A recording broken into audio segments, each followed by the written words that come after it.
What's going on, guys, and welcome to episode 182 of the Tasty Cast, our weekly podcast where we talk about all things gaming. My name's Seth, and on this episode, we have a lot to talk about, including Elden Ring, Shadows of the Erdtree, and the 20 million copies this game has sold. Then we talk about Final Fantasy 14 sneakers that are coming out. Then we got Dead Cells Return to Castlevania. We watch a video on this to see what all the excitement around this DLC is, and then we speculate a bit on what the future of Castlevania will be, with Konami wanting to start investing in these games again, which is kind of crazy. Then we spent a lot of time talking about Final Fantasy 16, watching hands-on previews of it, and we watched 12 minutes of raw gameplay of the Eikons, the Garuda fight, all that stuff, and we have a great conversation there. And then we, of course, read your guys' comments, and we talk about VR quite a bit, and then we start talking about Phil Spencer and his leadership of Xbox, and we have some thoughts about it. So make sure to watch this throughout or jump to different parts of the video. I have it chaptered, so if there's a specific thing you're looking for, check that out. And yeah, like, comment, subscribe if you're brand new, and I hope you guys enjoy this Tasty Cast.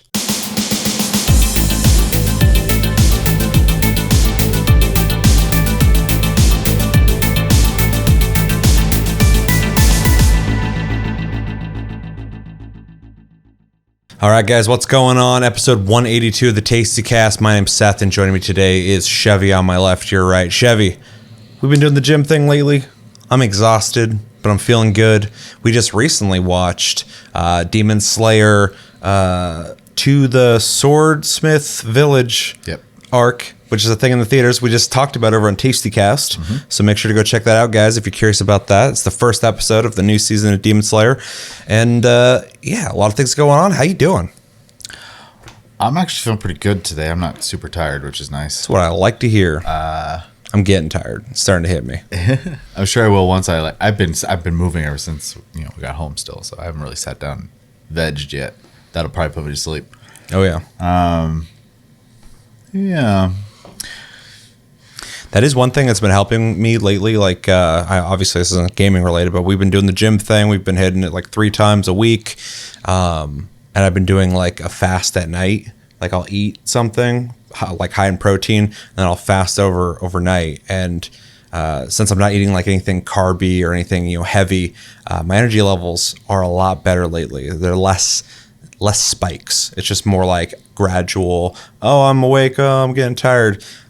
So yeah, I feel pretty good right now too, in that kind of way. So, 'cause typically like after work, I'm like exhausted, and I still feel like it, but like, right now I'm like, I'm not as bad as I normally am. So, definitely beneficial. So glad you're doing good. I'm doing good.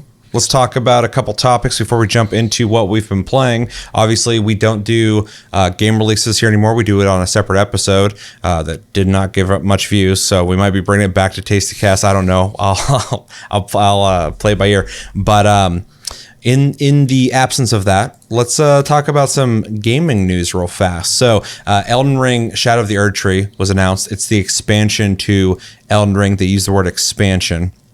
And this follows the news that Elden Ring has sold over 20 million copies in less than 1 year.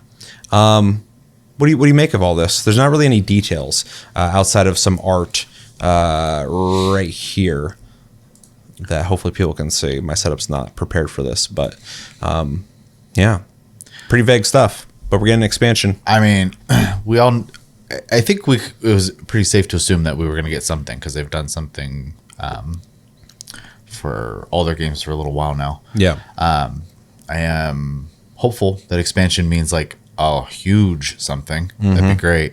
I mean, the art and the screenshot's cool, but it doesn't like give me a lot to go off of, because it just kind of looks like the world. So it is a very nice picture though. Yeah, I think it's really cool looking. Yeah. That being said, as far as just having more content for the game, that's fantastic. That's one of the few Soulsborne type games that I've actually like been able to be interested in and sit down and play. You haven't finished it yet, though. No. You've just put more time into the game than I have, so you've just been savoring that game. I'm bad with open world games. Yeah. That's why I don't play them very often. But the beauty of that is you can play it however the hell you want. So true. I also I started a second save because of the co-op mod. oh yeah, So yeah. yeah, that kind of screwed up my progression. I was gonna say something. Oh, the 20 million is Impressive impressive for any and, game. especially for I would say that Soulsborne games are like, even though popular, still kind of a niche type of game. 100%. Yeah. So for that many copies, it's pretty wild. I mean, one of the biggest one of the biggest factors of praise that Wolong's been getting lately from game journalists is that it's accessible to new people. So even if you do think like the genre is super popular, everybody loves it. It seems like they're talking about, at least for them, that certain people will be more invited to play Wolong as opposed to the other games. And obviously From Software doesn't care about that because they're pretty unapologetic about that. But yeah, so for a game in this genre selling 20 million copies in less than a year is really fucking insane. But there was so much verbal just like hyping of this game that a lot of people who would have never picked this game up and played it. Well, even after it came out, everyone was just talking about it, talking about it. I mean, my TikTok was like every other video seemed to be an Elden Ring video. So yeah. Yeah, and you could tell that there was a lot of hype behind it too, because anytime I posted anything on TikTok about Elden Ring, I was guaranteed a decent amount of views. Yeah. For a while there. I didn't milk that because that'd be stupid, but like anytime I made a video on it, a lot of people would watch it. So definitely was big in the conversation. Yeah, when it came out, which is great because I really liked it. I know, some people have some nitpicks and some criticisms because they've played all of them and they have things they favor in other games and stuff like that. But those people, to my knowledge, still enjoyed this game. So that's great. I'm looking forward to it. I need to sit down and find time to just actually beat the game. So like at least story wise, I'm up to date on an expansion. So. Even though I know most of the beats at this point, it's been impossible. Well, I mean, Shadow of the Erdtree makes a lot of sense if you've finished the game.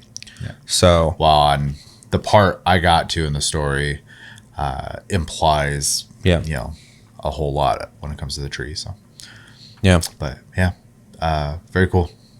Yeah, I mean, this was my game of the year easily. Up against tough competition, so I'm very happy to see those sales. I think the game deserves it.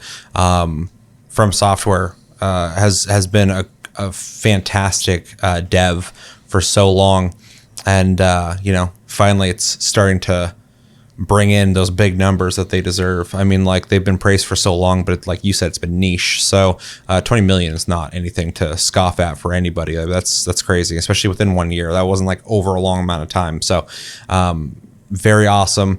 Game deserves it. And congrats to From for that. As for the expansion, I'm so excited that we're saying the word expansion in this discussion, because I was expecting DLC. Of course, the game did well. They have supported their other games with like a DLC here or there, which typically takes you to new locations or whatever. But in a game that's this big and open world, that got so much praise that even they were like, I don't know why people liked it so much. I think, if maybe they had some plans for like a small DLC, I think it's time to throw that in the trash with how well this game did and go like, no, let's go like huge with this. Let's make it like a legit expansion, whole new location, new bosses, new weapons in bigger and bolder way than we've ever done before. And that's what I'm hoping for with this. And so, yeah, them saying the word expansion makes me think they are going to make a like full on new chunk of content bigger than they've done before. And that's what I hope for. I am speculating here, but if we don't get that, then whatever. But it's the perfect opportunity to do that. Mm-hmm. I know they got Armored Core coming out this year as well, but they apparently are working on multiple projects, and I hope that they can really support this game the way it deserves to be, because Elden Ring obviously was an event in gaming. So, and I think it deserves it. For a lot of people, it's going to be their for lack of a better way to put this, they're Skyrim. They're just gonna play it and play it and play it and play it. I felt like that when I played it. I'm like, this is kind of like I haven't been playing it lately, but like when I was playing, I'm like, this is like my Skyrim. Like this is something I just want to play and explore. I doubt they'll do this. I don't think they'll do it at all. But I think it'd be really interesting with the positive reception of that multiplayer mod if they added like a legit multiplayer in Shadow of the Erdtree. I know they're not going to do it. I know purists are not going to want that, but I think that'd be funny. It would be humorous. Because a bunch of people on console, when I posted a video about that, were like either upset because it's not on console, or they're asking me like, is that going to be on console? I'm like, no. Yeah. Sorry about that. That's a dude. It's like someone did that. Sorry. Yeah. And so, yeah, a lot of people were disappointed with that. So they can make a lot of people happy if they put legitimate, just constant multiplayer in the game, but they don't need to, because obviously they have a shtick, and I don't think they're going to change. So, and they don't need to. Yeah. So overall, 20 million sales. That's insane. Awesome to hear. And a new expansion that I'm very excited to see what they do with it. Do you have anything else you want to say on that? Nope.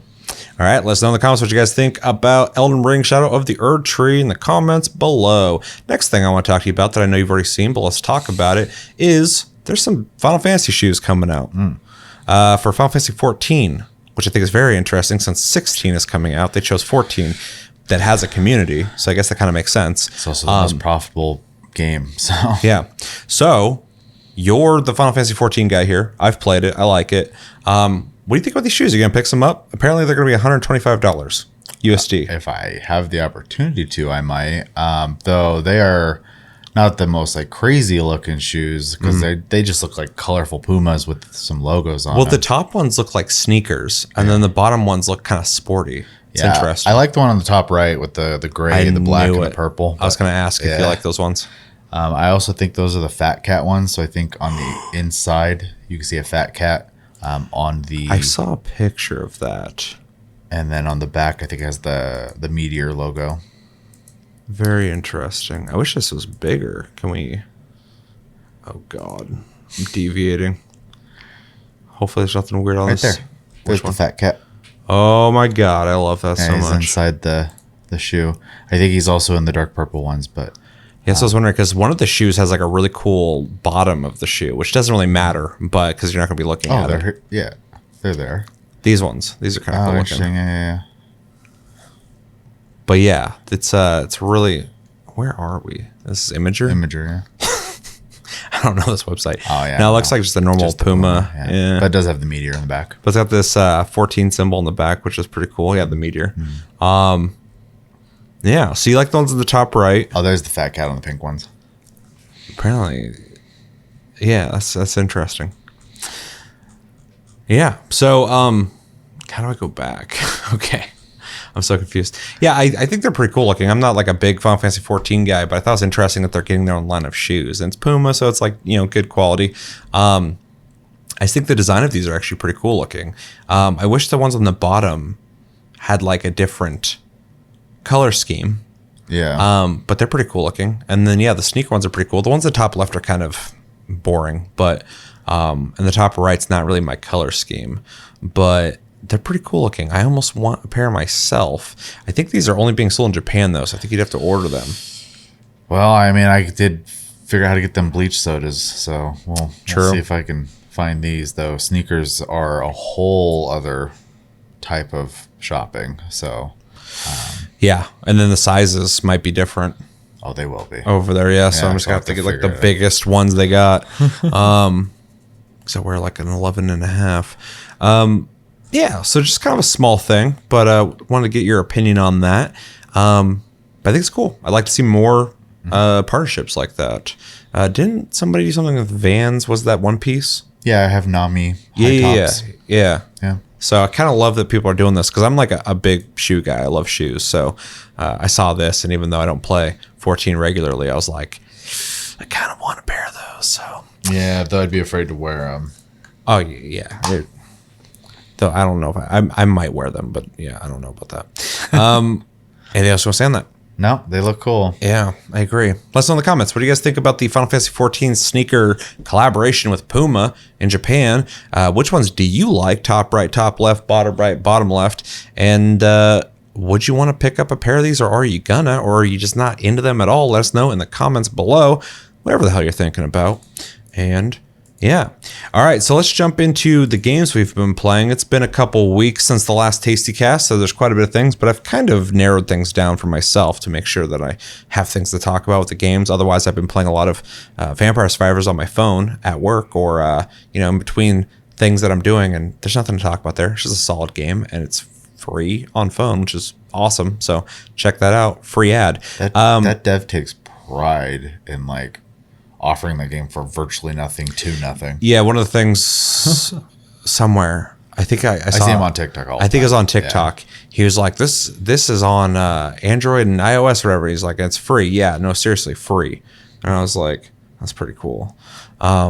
There's ads you can choose to watch if you want to double your XP and gold. And he's probably making more money off that than the PC. That's what I was thinking, yeah. Because I do it. Because I'm like, I can get double gold, fuck yeah. But the game's solid and plays like the original, and it's super addicting. So it's a really good mobile game. But anyway, I'm not going to talk about Vampire Survivors. What have you been playing? Yeah. I picked up Wild Hearts and Atomic Heart. I have not touched Atomic Heart yet. You picked up Atomic Heart? Yeah, I own it. Oh, cool. Yeah. I bought it at the same time as Wild Hearts. I hate that they both have heart in the name. Dude, yeah, February is the month of hearts. Yeah. Perfect month for Kingdom Hearts. That was a missed opportunity. Sure. Or was there a game called Valiant Hearts? Probably. I think there was. But yeah, I've only played for like one sitting, so I barely touched the game, it feels like. But so far, I like it. I'm not in love with it. I do like it. I did find a weapon I like, which is important. Which one? Obviously, I like the hammer, the big bonker. That was the first one I was using regularly, so I agree. That's good. I still don't like the Fortnite aspect of it, though, or whatever the thing's called. The Katakuri. Yeah, I'm not a fan. I love it, but that's fine. And everyone I play with loves it. Yeah, and I love that too, because this is an Outlast situation, or not Outlast, Outriders situation for me. This game, I was like, yeah, it looks kind of like a gimmick. That Katakuri looks kind of like whatever. Yeah. Then I played, I'm like, wait, I'm liking this. And now, like, I've put plenty of time in the game. I love it. I think it's great. And, talking about the Monster Hunter comparison, I love that they're different feeling. Yeah. It has its own identity that works really well. And similar grind. If 100%, but like if Wild Hearts 2 comes out and Monster Hunter was to come out, I wouldn't have to go like, well, like Monster Hunter better, so I'm gonna buy both, because I enjoy the Wild Hearts gameplay, and it's not Monster Hunter.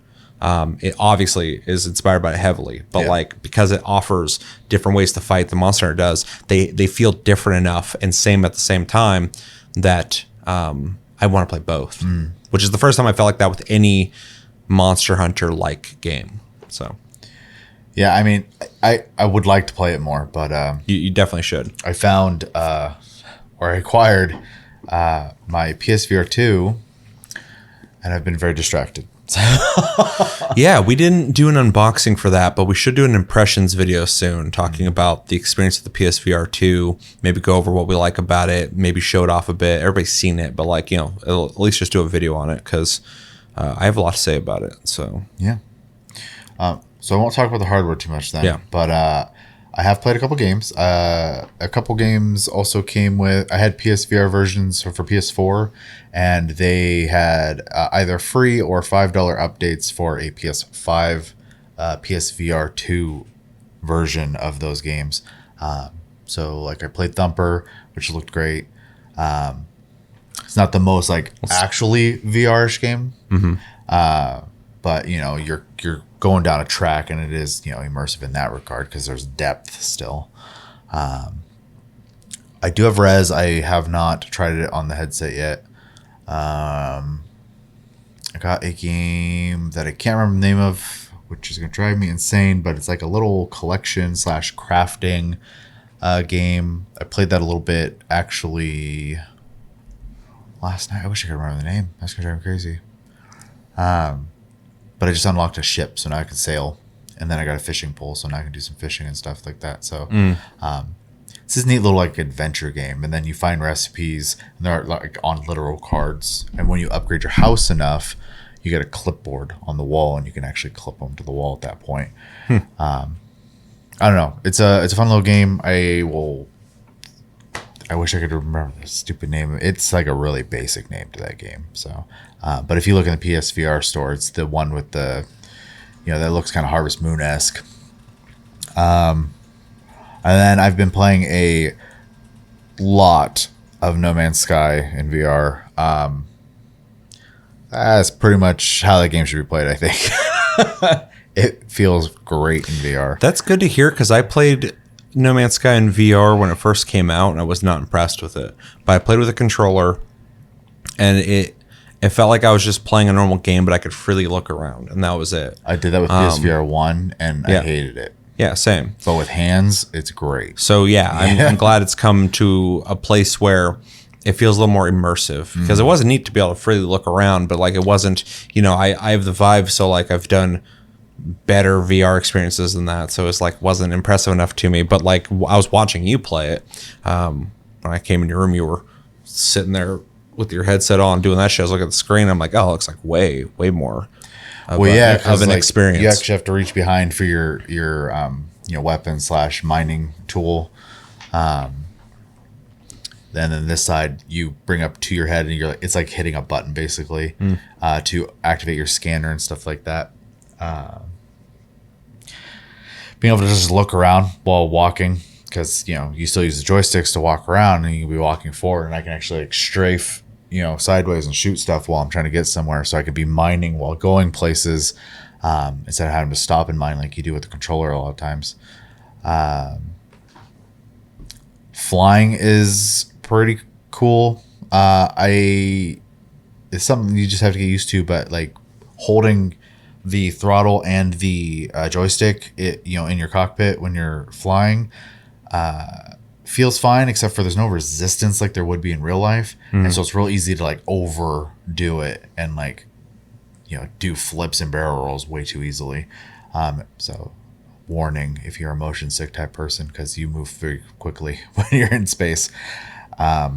I think Ace Combat, the most recent one, had a VR thing that I wish the whole game had, but it was like an experience. Like a blip of it. And it was like fucking wild to be like doing the maneuvers I was already doing, but like looking up at a jet through the ceiling while I'm chasing it, shooting. I'm like, this is crazy. But then I thought like, this probably would make a lot of people sick. Yeah. So I'm like doing like barrel rolls and shit and shooting and launching missiles and doing all these crazy maneuvers, and my head's just doing this constantly, looking at my targets. Yeah.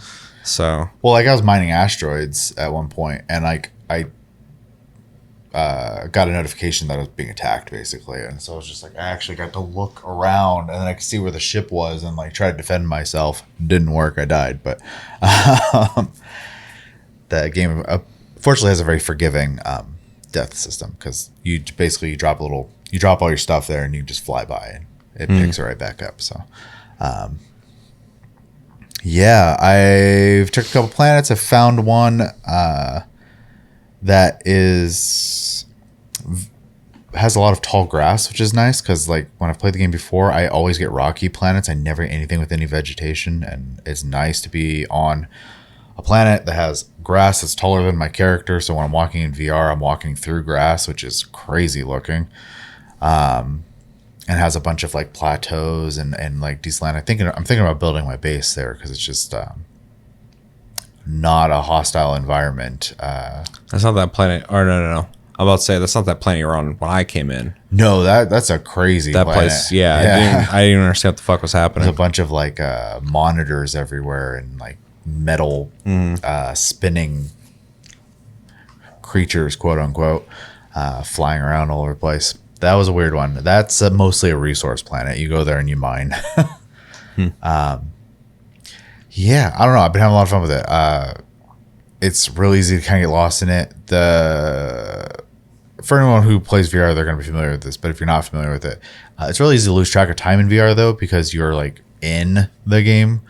and you're not looking at clocks. Like you can't. There's no glancing over at a clock occasionally when you're playing a game, and it's really easy to like not keep track of time. I played for about 6 hours straight, and I hadn't drank any water the whole time. I hadn't stretched. I hadn't eaten anything. You're painting a bleak picture of the future when everybody's hooked up to the machines. Wow, especially with CS showing all these cool VR things this last year. You're not wrong. But yeah, my body finally was like, hey, you know, you gotta take care of yourself. I was like, took the headset off. I was like, oh my God, I feel like crap right now. So I gotta set like an hour timer or something on my watch or whatever, so I'm not like doing that again, because it's really easy to just keep going.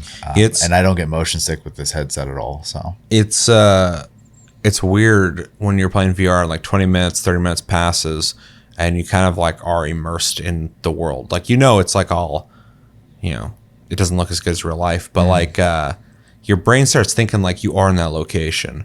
And unless you have somebody in the room talking to you while you're doing it, it's easy to forget that you're just sitting in a room or standing in a room. Yeah. I got reminded once because I accidentally kicked my little robot vacuum and it beeped at me. I was like, oh, okay. Fucking abusing it. I need to scoot over a little bit, apparently. Yeah.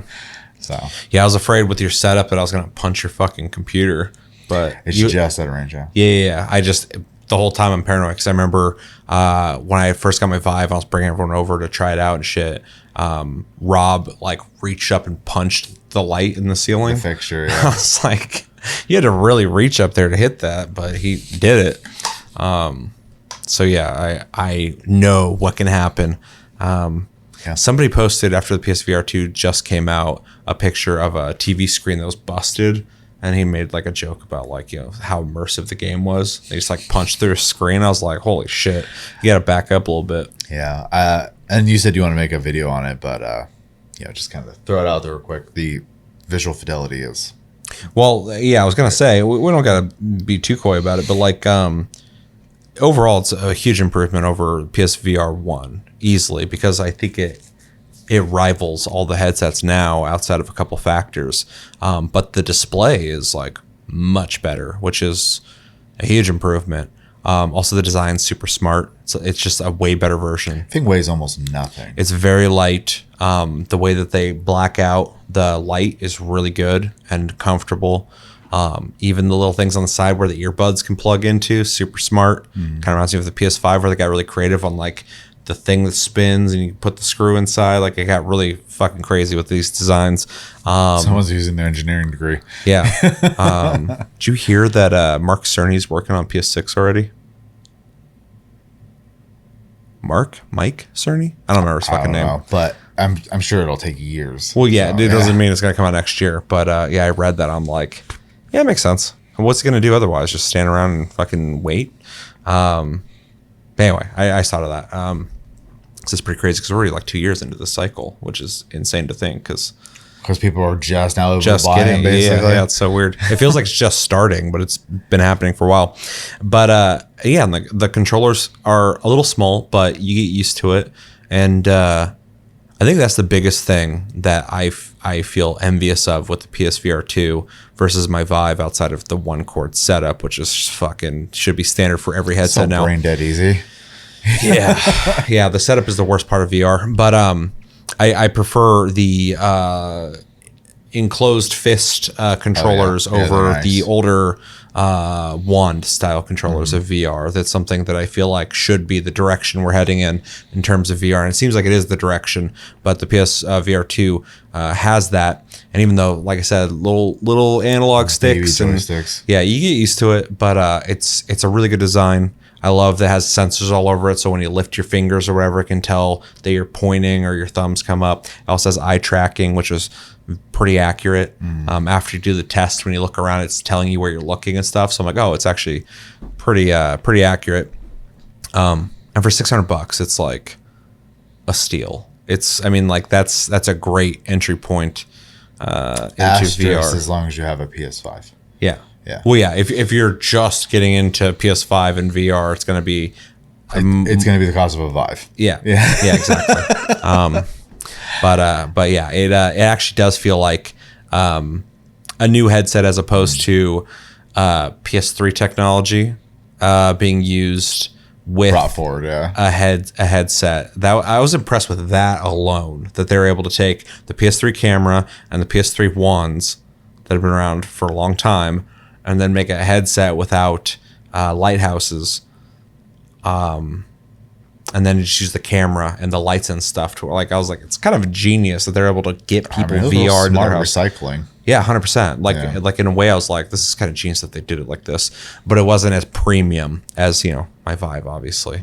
And now they have something that I think is like, it's definitely one of the best headsets. it's great. Yeah, it's really good. The only thing I kind of wish it had maybe was like I haven't done like a walk around full room VR, so I haven't experienced that yet. I need to try that, but yeah, so I'm curious about that because like the tracking feels good, but that's the thing with like the lighthouse situation. I feel like it was almost impossible to get lost between those things. I'm curious to see how the PSVR 2 works because we had a couple issues with Gran Turismo 7, but I think that was an error on our part because you had grabbed the controllers and remapped some stuff.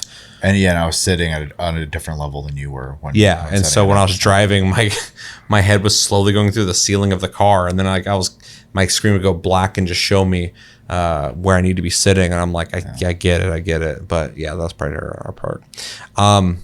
So yeah, it's very impressive, especially for the price point. Yeah, and because it's so easy to use, that's the fucking best part. I want to play it all the time now. Yeah. So yeah, when I have my VR set up, I'm like, oh, dude, it's awesome. I want to play all the time. But like when I don't have it set up, I'm like, right. My PSVR 1 was just in storage constantly until I got like this random urge to like play it. I was like, I'm gonna download a bunch of games because I'm not hooking it up to play one game. Like, yeah. So, and then this one, I don't have to worry about that because it's just a USB-C cable. So, yeah, it's awesome. But yeah, if you're thinking about PSVR 2, picking it up, at least from my experience, every game I've played in it, out of the ones I've mentioned and the one I can't remember the name of, they've all been fun. And they work really good in there. I am looking forward to playing some other games, and I'm looking forward to seeing other games be brought forward to the PSVR 2 infrastructure. I want somebody super hot, something like that. But I'm also looking forward to new projects down the line as well. So because right now that's the weakest part. There's like a very tiny library. That's the exciting thing about it being a Sony product is that we're going to get devs that wouldn't be working on VR otherwise working on games. The thing I was going to say is I would like to see PC support, whether that's official or unofficial. Because if you could use that headset one cord anywhere, that'd be fucking sick. So I did hear the guy who made the PSVR 1 work on PC said it's probably nigh impossible for a outside one because of the way it's designed with all the stuff in the headset instead of through the camera. He didn't say it was possible, but he's like, it's not going to be anytime soon. Yeah, I just feel like you'd have to make a program that can understand all those things that's happening and you then have to translate that. Yeah, exactly. It'd be a huge project. I think you could do it, but I'm not going to do it. So fucking. I just think we have a better chance of Sony doing it. Yeah, that'd be amazing. They should just release a VR app on PC that has all the info they need to have it work on there. It'd be really cool. They have been more PC friendly as of late. So yeah, but yeah, a lot of fun. I was gonna play tonight, but there's no way at this point. Yeah, it's already 2:30 a.m. Yeah, so I don't think that's gonna happen. Play anything else?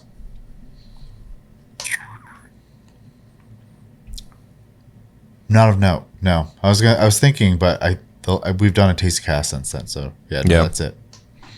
All right. Well, keeping on the PSVR wagon, I played Gran Turismo 7 in VR, and I feel like that's just the way you should be playing Gran Turismo. It looks really good. It doesn't look as good, but it looks really close. It's very clean looking, which is very impressive. And yeah, I mean, I've played racing games in VR before, so I do love the depth that you get when you're in first person sitting inside of the car while driving. I do it with a controller anyway. A lot of times when I'm racing, I'll be looking around with the the analog. A lot of people don't do that, but I do. I always want to see what's happening around me. So doing with my head is just great because I'm like sitting there driving and I'm just like looking, and you can like actually look in the mirrors and stuff, which is fantastic. And it's Gran Turismo, so like the cars feel amazing and you're just sitting in it. It's such a cool experience, and you could do all the races like that. It's just like it's making up for anything that they've ever had an issue with Gran Turismo before. Like I remember, I don't remember if it was 5 or 6. I think it was 5. They had cars that had like generic interiors because they didn't have time to make all the interiors. This kind of makes up for it. Now you can sit in every single car. It's like so dope. Yeah, you probably would have had an even better time if you wouldn't wearing some like premium headphones. That, and I have that nice steering wheel that I would love to hook up and play that with the headset, and it'd be like a completely immersive experience. So yeah, that's definitely something I'd like to do in the future, whether I use your headset or buy my own. It's one cable. It's easy to move. It's a lot cheaper just to use that one cable and use yours. Also played Resident Evil Village VR demo. It's fucking dope. Anybody who follows the channel knows I've played through Resident Evil Village, I think like 4 times now, 3 or 4 times. I really loved it. I love it. It's great. To be able to play through the game again in VR just gives me another reason to want to play it again. So it's a little weird getting used to it, but once you do, it makes it way more intense because I actually have to aim with my hands to shoot. You were doing good though. Yeah, I had to get used to it, but it felt good, it felt great, looked really cool, especially a game that I've played through this many times. Walking through the village and like seeing the buildings like at my height and stuff, like in VR was just weird to be in the village or to see it from above when you first enter at the beginning of the game. It was really fucking cool. So I would love to play through it again, whether I buy that on PC, and I think the PC version has VR, or if I play it on PSVR, I would definitely play it again completely in VR. It would be really cool to do that. And the lighting is horrifying. There's a part in the demo where it's kind of teaching you how to play in VR, and you have to with your right hand pull your jacket open, and your flashlight's in your jacket. There's a couple issues I had there for a while, but eventually it worked. And then you pull the flashlight out, and then you can free aim the flashlight, and everything is like pitch black except for where the flashlight's at. And the idea of having that and a gun in parts later in the game, I'm like, that would be fucking crazy. Well, it's probably nuts too because the headset uses OLED, so the blacks are black. Yeah, no, it looked really good. Yeah. There's a point where I shine the flashlight in one direction, look the other way, and there's a couple weird things, but like for the most part, I'm like, that's a dark room, like that's horrifying. And it almost seemed like there's like a soft glow in the room from the light, so I don't know what they're doing. Probably using HDR stuff. Yeah, it looked really good though, so I was really impressed. I want to play that in VR. Speaking of Sony and PC, hopefully VR working for it, I picked up randomly Returnal on PC because I remember playing Returnal on PS5 and going, this game's dope, but this game should be on mouse and keyboard because it's a fast-paced bullet hell game. And so it's come out on PC. I picked it up, and I'm so happy to say that first off, my instincts were correct. This game was meant for mouse and keyboard. It plays so much better with a mouse and keyboard. I fucking love playing this game. It feels like I'm playing Quake or something. The game got a lot easier too, but that's fine. And then I never played the multiplayer in Returnal when that update came out on PS5. So I gave it a try on PC, and that works really well as well. Also, the port is fantastic. It runs great, looks great, plays awesome. And then the multiplayer was very smooth. Had a great connection. The guy wasn't teleporting or anything like that. Very clever the way they do the multiplayer because it's like two of the timelines coming together essentially in one game. I like that they kind of merged that into the story, not just went like, oh, you can play with another person. It's like part of the story, which I think is really cool. So yeah, if you're thinking about picking up Return on PC, do it. I mean, there's nothing wrong with it. It's great. So really enjoying it, and want to play it co-op with somebody I know outside of random people. Although everyone I've played with so far has been super helpful. They have a ping in multiplayer, which I really appreciate. And I was playing this one dude who definitely had played the game much more than I had, and he was like running around pinging everything, just standing there waiting for me. And I'd go grab the thing, or he'd mark something, and then he'd open the door, and we'd go that way or whatever. So getting a lot of use out of that ping. That guy was really communicating a lot. So that's definitely appreciated. Let's see. Rob hit me up randomly, and he's like, "Hey, I'm gonna play Valoren." And I was like, "I don't know what that is." And he's like, "Oh, it's essentially what Cube World should have been."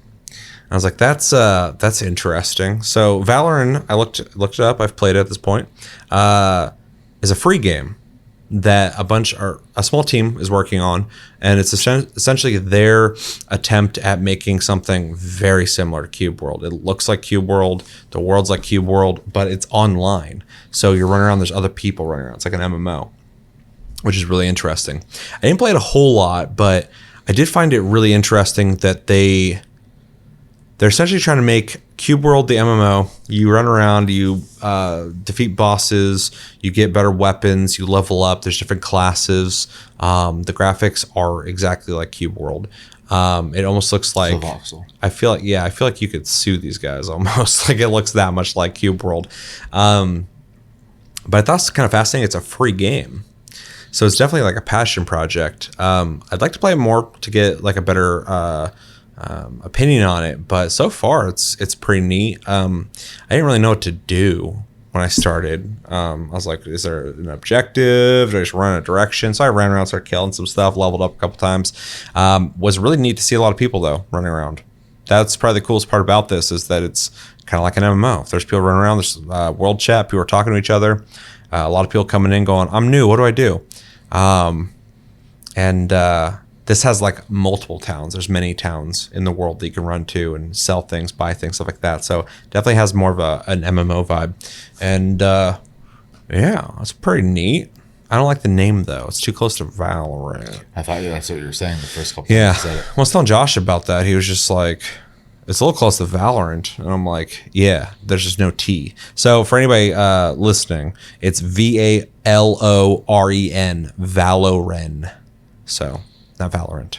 Not talking about Valorant. I'm not a fan of Valorant. On that note, did you hear that, and I'll probably make a video on this, Counter-Strike 2 is apparently done and going to be announced soon. You mean Valve made a game? Yeah. It's on the new Source engine, and people don't know if they're going to do an Overwatch 2 thing where they transfer CSGO to Counter-Strike 2. I hope they don't. I know people who are like playing this game for years probably want that. I don't like that shit. Just make a new game. I hope that's what they do. You can just keep playing CSGO at that point. Yeah.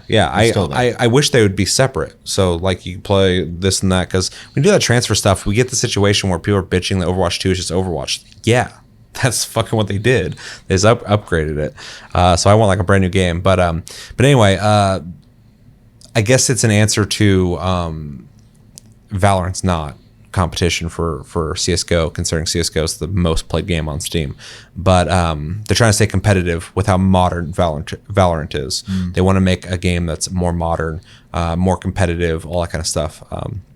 Try and keep their place.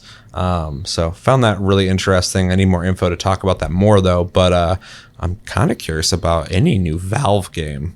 I don't care what it is. Like if they're making a game, I'm like, okay. What is that? I mean, it was promising when they made Half-Life Alyx, so... that needs to be on PSVR2. That's like one of the best experiences I've had on VR. So yeah, anyway, small little tidbit, because talking about Valorant, which is a game I'm not a big fan of. Valoren, free, check it out. Let's see. I played a game called Phantom Brigade, and it is a mech... It's a tactical mech game, and it's absolutely inspired by Front Mission. In fact, the selling point for me was I was going through the reviews, and this dude was like, I grew up playing Front Mission, and I love Front Mission 4, and I played this, and yep, it's the closest thing to Front Mission that's out there now. And I'm like, sold, because you're literally me. I love Front Mission. Front Mission 4 is my favorite one. 3's great as well. And I want more Front Mission. Give it to me. So anyway, this is a top-down tactical RPG. where you have multiple mechs on a battlefield, you move them around, but it has a very interesting system that I don't think I'll be able to convey as well as if you just go watch a video on it, check it out. Maybe I can stream it or something. But it's really weird. So every turn is 5 seconds. That 5 seconds is conveyed through a timeline at the bottom left corner of the screen that you're able to scrub through left and right on. And as that happens, it shows you where the enemies are predicted to go. It's not guaranteed they're going to go there, but it shows you a prediction of where things are going to go. And so you can kind of look at where guys are going, and then you can pick your mechs. And then within that 5 second timeline, it's almost like editing a video. It's really weird. You can decide movements, wait time, shooting, and then you put in these little chunks of attack on your 5 second timeline.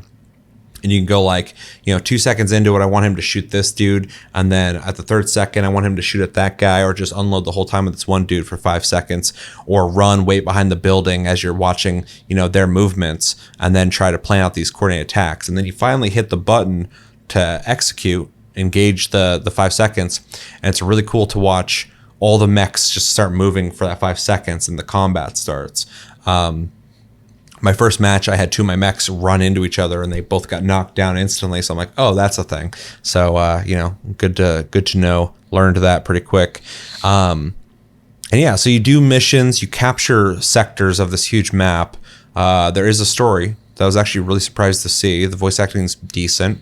The story kind of reminds me of like Ace Combat. It's like people talking about this war that's happening essentially. And whenever you finish a match, you're able to get scrap from the enemies you took out, but there's a limited amount of scrap you can take. So you have to decide what you want to take, whether legs, arms, weapons, stuff like that. And they'll have levels. So gear is leveled, and then you start attaching that stuff to your mechs. You also change the color of your mechs, all sorts of stuff. And it's definitely inspired for a mission because there's some mechs with giant shields, which reminds me of the Vonzers. Now they need as a melee weapon. I always loved in Front Mission having a Vonzer who would run in and start beating other mechs while other ones are shooting at them. But I'm not that far into the game, but so far it's a really cool idea. Feels really fresh and original, and also kind of harkens back to a game that I love a lot. So, story-wise, it's not like something I'm like super into, but gameplay-wise, I think it's really fucking cool. I'm gonna play more, and I will report back once I played it more. But Phantom Brigade, in case you guys are curious about what it was called, is really cool. I definitely recommend you guys check it out. Most of the complaints I saw in the game were like, some guy you saw had played the game for 20 minutes and refunded it. I'm like, I don't even know how you got an opinion in 20 minutes. And then another guy was like, the game's really good for like 28 hours. And then I was done. And I'm like, 28 hours? That's, for me, that's great. I don't put 28 hours in a lot of games. If you keep me that long, you did something right, because I'm hopping games left and right. Let's see. I got 2 more games to talk about real fast. Speaking of games that are keeping me around, Wild Hearts. I beat Wild Hearts. I think I'm like near 60 hours into the game. Quick review. I think I would give this game an A. I really like it a lot. I couldn't go A+, but because it has some technical issues when it comes to networking, they need to fix a little bit. They have some stutters that happen still, which is kind of annoying. And yeah, maybe more weapons would be nice, even though I think there's a good amount. But outside of that, I've really enjoyed my time with this game. I'm not going to talk about anything like end game yet, I guess, because some people might be getting through it. But I'm just going to say the end boss was a fucking spectacle and really cool. Even when I fought it with Josh, I don't think he's finished the game yet, but we got to the fight. He was just the whole time going like, wow, it's really cool. And he's like, I know I keep saying it's really cool, but like, I'm like, no, I know. They did much more than I thought they're going to do with this final fight. So definitely the game just gets better and better and better. And I can confirm there is an end game. There is monsters that unlock that are there to challenge you. And then there's things you get, and I haven't done it yet. I don't know what they do, but there's things you get that you use for certain things when you beat them. And typically a hunt goes for 60 minutes. You have 3 lives. These volatile monsters are 20-minute fights with 1 life. So they definitely want you ready for these fights. And I am definitely ready to start trying them. But right now I am grinding for gear because it's something I neglected. I would only upgrade my armor when I would just get annihilated by a monster. I'd be fighting stuff, and every once in a while I get to a monster and they go boom and like almost kill me in one hit. I'm like, all right, it's time to upgrade. I did that in Monster Hunter as well. Yeah. Well, that's just how I play because this game's really weird. You don't have access to 3 of your weapons until a certain point in the story. And so I was like, I'm not gonna sit here and grind. I want access to those weapons. So I got to that point pretty quick. I played the game like Dark Souls. I was like locking on and dodging and shit. And like anybody, but like, you know, I just wasn't worrying about the armor. I was worrying about getting my weapons made. But then also the progression of your weapons is based off of the monsters you've encountered. So I was like, I want access to all my upgrades. And so I kind of rushed through all the main story to try and get all stuff unlocked. But yeah, every once in a while I'd run into a situation where the monsters just wreck me. I'm like, okay, I'm way underpowered for this. So yeah. And then yeah, I've been maining the Claw Blade. I fucking love that weapon. It's a lot of fun, especially on flying monsters. It's a blast just flying around, just flying into them and hitting them and being able to dodge them and stuff in the air. It's really dope. But I also love the Insect Glaive in Monster Hunter. Not quite as agile in Monster Hunter, but you still have a lot of mobility in the air. You're able to, you know, if someone's attacking you, you're able to jump in the air and helicopter over them. In this, you're just kind of on a rope, kind of swinging around and stuff. And definitely my play style. I wish I could like the Umbrella because it seems like a weapon, moveset wise, that is definitely my speed, but it's a parry weapon. And I'm not opposed to parrying. I know how to parry in a game. I don't want to. I'm of the mindset that I don't want you to touch me. I'm not going to let you. And that's why I don't like using shields in games either. I don't want you to hit me. So like I'm more of a dodging, jumping around type player. And so like with a shield or a parry, you're essentially waiting for them to do something so you can get something out of your build, and that's just not what I'm into. So yeah, the umbrella weapon is not for me. The hammer's a lot of fun. I don't like slow weapons typically, but I was of the same philosophy as you in terms of like, when I hit, I want it to matter. And so the move set on the hammer is actually a lot of fun, especially as you're hitting and you're charging. The hammer extends with every hit when you charge, and it's a blast when you finally get that final slam. Or he has a move where I think it's one of the shoulder buttons you hold and he starts spinning. And it just gets like crazier and crazier until the very end. He just comes down, it hits really hard, and it's so satisfying. Yeah, there's one. If you get your full, charge off or whatever. What is it? I played the one time. I'm already forgetting the buttons, but you jump up in the air, you hit a couple times, and then you hit the charge button, which will throw you into the next part. You do the button again, charge button, and then hold it that time, and you'll kind of do this like helicopter down thing, and then you end with an earth shattering slam. Yeah, that one's pretty good. Yeah, I know myself with these games at this point, and I don't stay in close for very long, and so like weapons, I gotta build combos up. I never finish my combos because I'm too busy getting out of there. Yeah, that's why I love the Claw Blade, because like I normally will rush in, I start going boom, boom, boom, boom, boom, just like building my meter, and then I'll attach myself to them, and then I'm in the air coming in, hitting them over and over and over again until I can do my final attack where you fly at them and do a bunch of damage, like 700 or 1,000 or whatever. But I've gotten so comfortable with this weapon now that as soon as I fly in and hit, I'm already jumping back and I start swinging into them again. And there's this, when you jump in the air and hit wire, triangle, whatever you're playing on, you spin and come down, do a bunch of damage. So I just hit, and then go down, and then I hit, and then come down. And in 2 of those cycles, I can get my bar built up again, and I attach myself and start just wailing. So I'm just like going nuts. And the whole time I'm pretty much just trying not to get hit. I'm like dodging constantly while I'm doing that, and it's like definitely my style. But with the hammer, you're not doing stuff like that. Yeah. A lot of times I was like preemptively, I'd get a couple hits in, and then early I'd like put your weapon away, and I put it away and start running, and then I look for another opportunity to. I'm not good about that. I just start rolling away. There's different items and different weapons have different sheath times as well, and so maybe it would be good to get like some of the things that can help sheath the weapon quicker so you can run quickly. Because like with the claw blade, I have it set up that like I put away instantly, start running, but the hammer you gotta like put it away and then you start. I mean, I don't put it away, but I do just for the mobility aspect. Yeah. Yeah, a lot of people weren't doing that when I was watching them. But like for me, I'd go in there, go boom, boom, and then I start running, and then I come from the other side, go boom, boom, boom, and then I start running. So I was playing run and gun like I do. Yeah. But yeah, hammer's awesome. The katana is cool. I haven't used it a whole lot, but I used it in the beginning. And it seemed pretty cool. The staff is ridiculous. I would like to maybe look into that a little further, but I think the next weapon I'm going to work on is either the bow or the cannon, and play with mouse and keyboard. I think it'd be a lot of fun to kind of play like a shooter. Yeah, there's some other weapons I'm missing. Scream uses both of those. Oh, does he?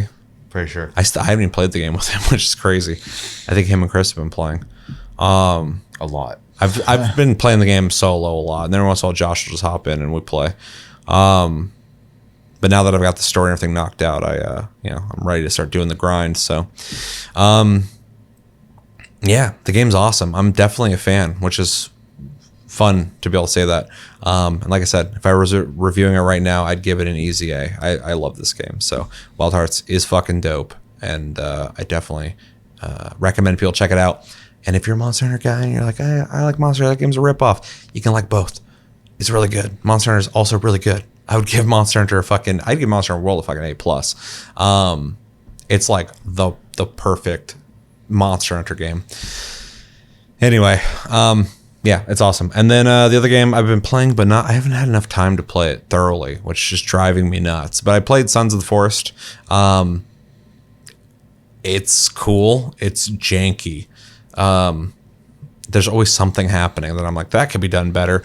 But what it offers is pretty cool. This game's just The Forest, but better. If you've played The Forest, a lot of the systems are very similar, but just more refined. The game looks better. The AI for the cannibals and the mutants is a lot better. A lot more secrets in this one. But yeah, so far I've restarted my game like 4 times, and I noticed in that time I crash landed in a mountain the second time I started the game. The first time I crash landed in the forest. So it's interesting, there's different starting points. The game also has seasons, which is really dope. So like snow and there'll be nicer weather. The game's eerie because like, especially like at dusk when I'm like putting things away and trying to go to sleep or whatever, the whole time I'm just like, someone's watching, someone's here. Because right. Like a lot of times you'll look over and there's just people in the trees watching and shit. Kelvin's an interesting character that has already turned into a meme. He's not the smartest guy, and he can be helpful, but me and Sarah both ran into a situation where he'll infinitely capture fish, and you can't get him to stop. He just keeps bringing fish and dropping them off. They'll go out to water. I'm like, oh, I guess I got an infinite supply of food now. But like, look, he knows what he likes, but he won't stop. Yeah. I also love the meme that people will like just walk around like him, and then they look at the screen and just go. And like there's one video of a guy doing that. I looked in the comments, and every single comment was just thumbs up. Nobody said shit to that guy except for just thumbs up. So like it's already become a thing where like Kelvin's just like, yeah, dude. Also videos of people building tree forts, and they tell him to like cut down some logs because they're trying to build more. And he finds the one that they built on, and he just breaks that thing down, and the whole thing just collapses. Yeah.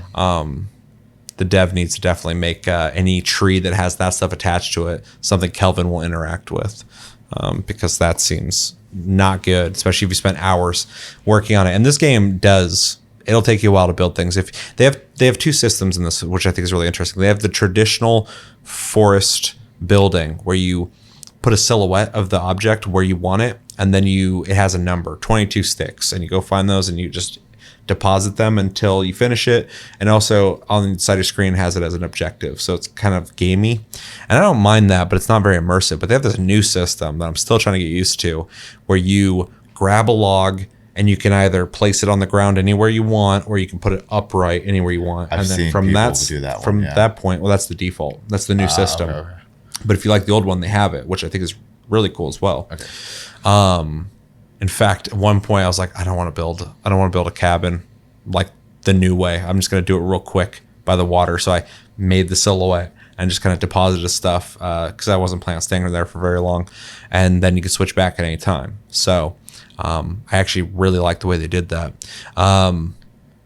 Yeah, and then depending on how you put things down, you can put other things to interact with it in different ways and kind of free form build from there.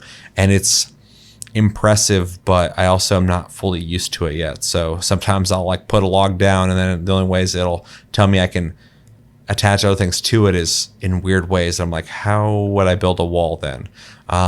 So got used to it, but it's pretty neat so far. It's definitely fresh and new feeling for a survival game. And yeah, combat with the cannibals and mutants and stuff feels like the forest just better. First encounter I had was 2 women cannibals were just in the trees looking at me, and they're like pointing and stuff. And when I approached them, one came walking up to me, the other one ran to the left. And I played the first game, so I'm like, I'm not fucking with these. I'm not fucking with the situation. So I instantly, with my axe, just started swinging, killed the first one pretty quickly.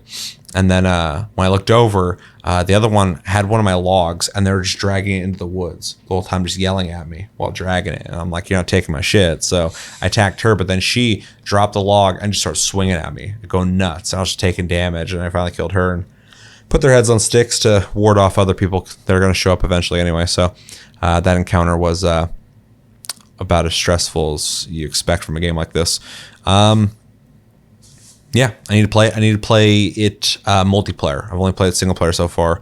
It has 8 player, including you can have Kelvin with the 8 players, and I think that'd be really neat to play it that way. I've seen a lot of videos of people playing together, and it seems like a really cool sandbox for survival, especially with the threat of the mutants. Having like a full group of people sounds pretty cool, even though the mutants will prioritize trying to. Well, they'll try and capture or kill you, but they also want to destroy your house. Mm-hmm. So I think it'd be smart if you're going to go on expeditions to have someone stay back and defend the house. Especially if you had 8 people, you should have a couple people at the house at all times just in case something happens. But yeah, it's a cool game. I just need to play it more. My time during the time I have had this game has been pretty tight, and I've been putting a lot of that into Wild Hearts. So by beating that, so I can maybe put more time into Sons of the Forest. And I think that's everything that I've played. So, you got anything else? I don't. All right, let us know in the comments, what games have you guys been playing? What games do you plan on playing? What games do you think we should be playing? Do you have any opinions on the games that we talked about? Are you also playing Sons of the Forest, Wild Hearts, Returnal, Phantom Brigade? Check that one out. And Valoren, it's free. Check that out. Let us know everything you think about in the comments below when it comes to what you've been playing. You been playing anything? No? Okay. All right, so let's jump over to some videos. First one we got is Dead Cells Return to Castlevania DLC gameplay trailer. Now, this is out, I guess. I don't know if it just came out or not, but I haven't seen gameplay on it. We saw the announcement trailer. What do you look for? I just saw a new trailer for a game there. Very top one. Oh, Cities Skyline 2. Yep. Yeah, that was announced. Interesting. I was going to watch it, but it's a CG trailer. Yeah. So That's fine. I'm also not big. Sorry, I was looking at a pure curiosity for myself there. Yeah. Where did you like Cities Skyline? Yeah. Oh. Yeah, I love that game. Well, there's a sequel.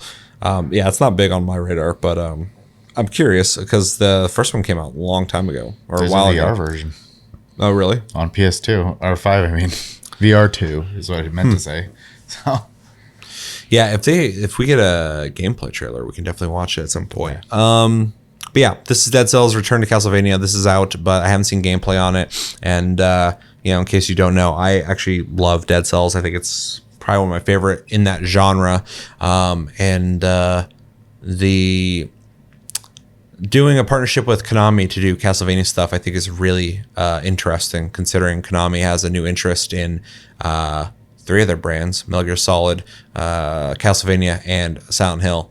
And there are some rumors swirling about a Metal Gear Solid 3 remake that's going to be shown off at E3, a new Castlevania, brand new Castlevania, and we already know that there's like 25 new Silent Hill games that are in production right now. So very interesting to see this stuff kind of alive again. So, do you have any thoughts on Dead Cells, this DLC, or we could talk about Konami, but I think everybody knows. I actually have no personal interest in any of the categories this video represents. So this will be mostly me commenting on this particular thing. So. You, regardless of Konami now, have you ever liked Castlevania? I liked Symphony of the Night. Yeah, that's that game's been on everything so much now that I felt like I'm like, oh god, more Symphony of the Night. But then like every time I see it, I'm like, no, that game was just really fucking good. Yeah. No, I'm not the biggest fan. I did kind of like when they were letting people make like 3D versions of them, but I never owned one, so I never got to like sit through and play one. They were neat. I feel like a better dev would have done a better job, but like it was kind of neat. Yeah. I mean, it's kind of like God of War, but. And then I don't play often, and even more or even less often enjoy roguelites or roguelikes. So, but you like Vampire Survivors? I do sporadically. Yeah. Yeah. All right. But that's the genre of that is auto shooter. Everybody's calling it now, but it is a roguelite in the sense that you restart. But it does have an endpoint, which is nice. All right, let's watch this and talk about it. This is Dead Cells Return to Castlevania in 3, 2, 1, go. I just love that they picked the people who make Dead Cells to do this DLC, because Dead Cells is like so fucking good. And obviously a game like Dead Cells they're all inspired by Castlevania.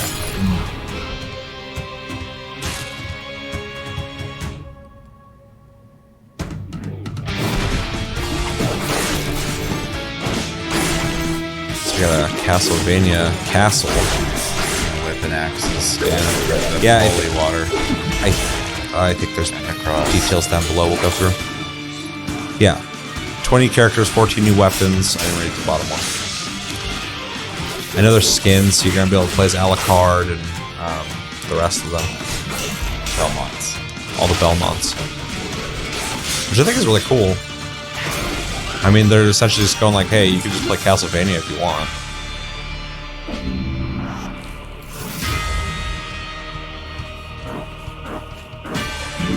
Actually, want to play this, I think. This looks fucking cool. I don't remember if I played this on PlayStation or on PC. I would want to play wherever I got the most progress. That's a pretty crazy fight. I also love the music.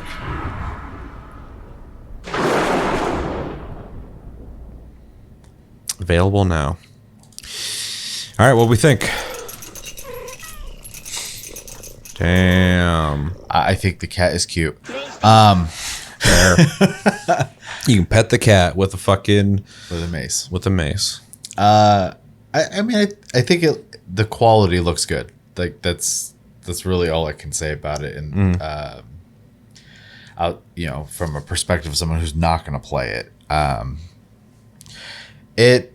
it looks like it did a really good job of like taking the Castlevania content and incorporating it into it.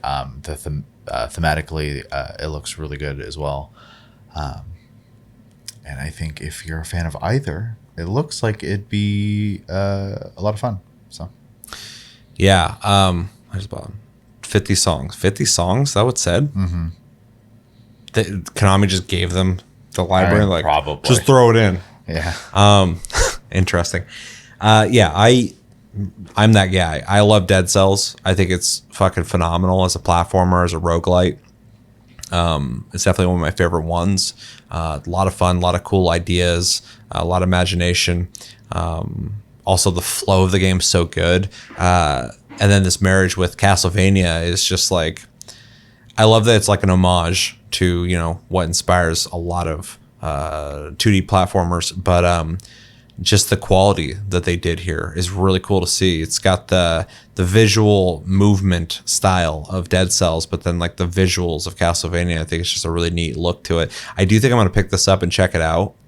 It does look like it's a pretty big chunk of content. That many new weapons, that many skins, I think it's like 2 new locations to go to.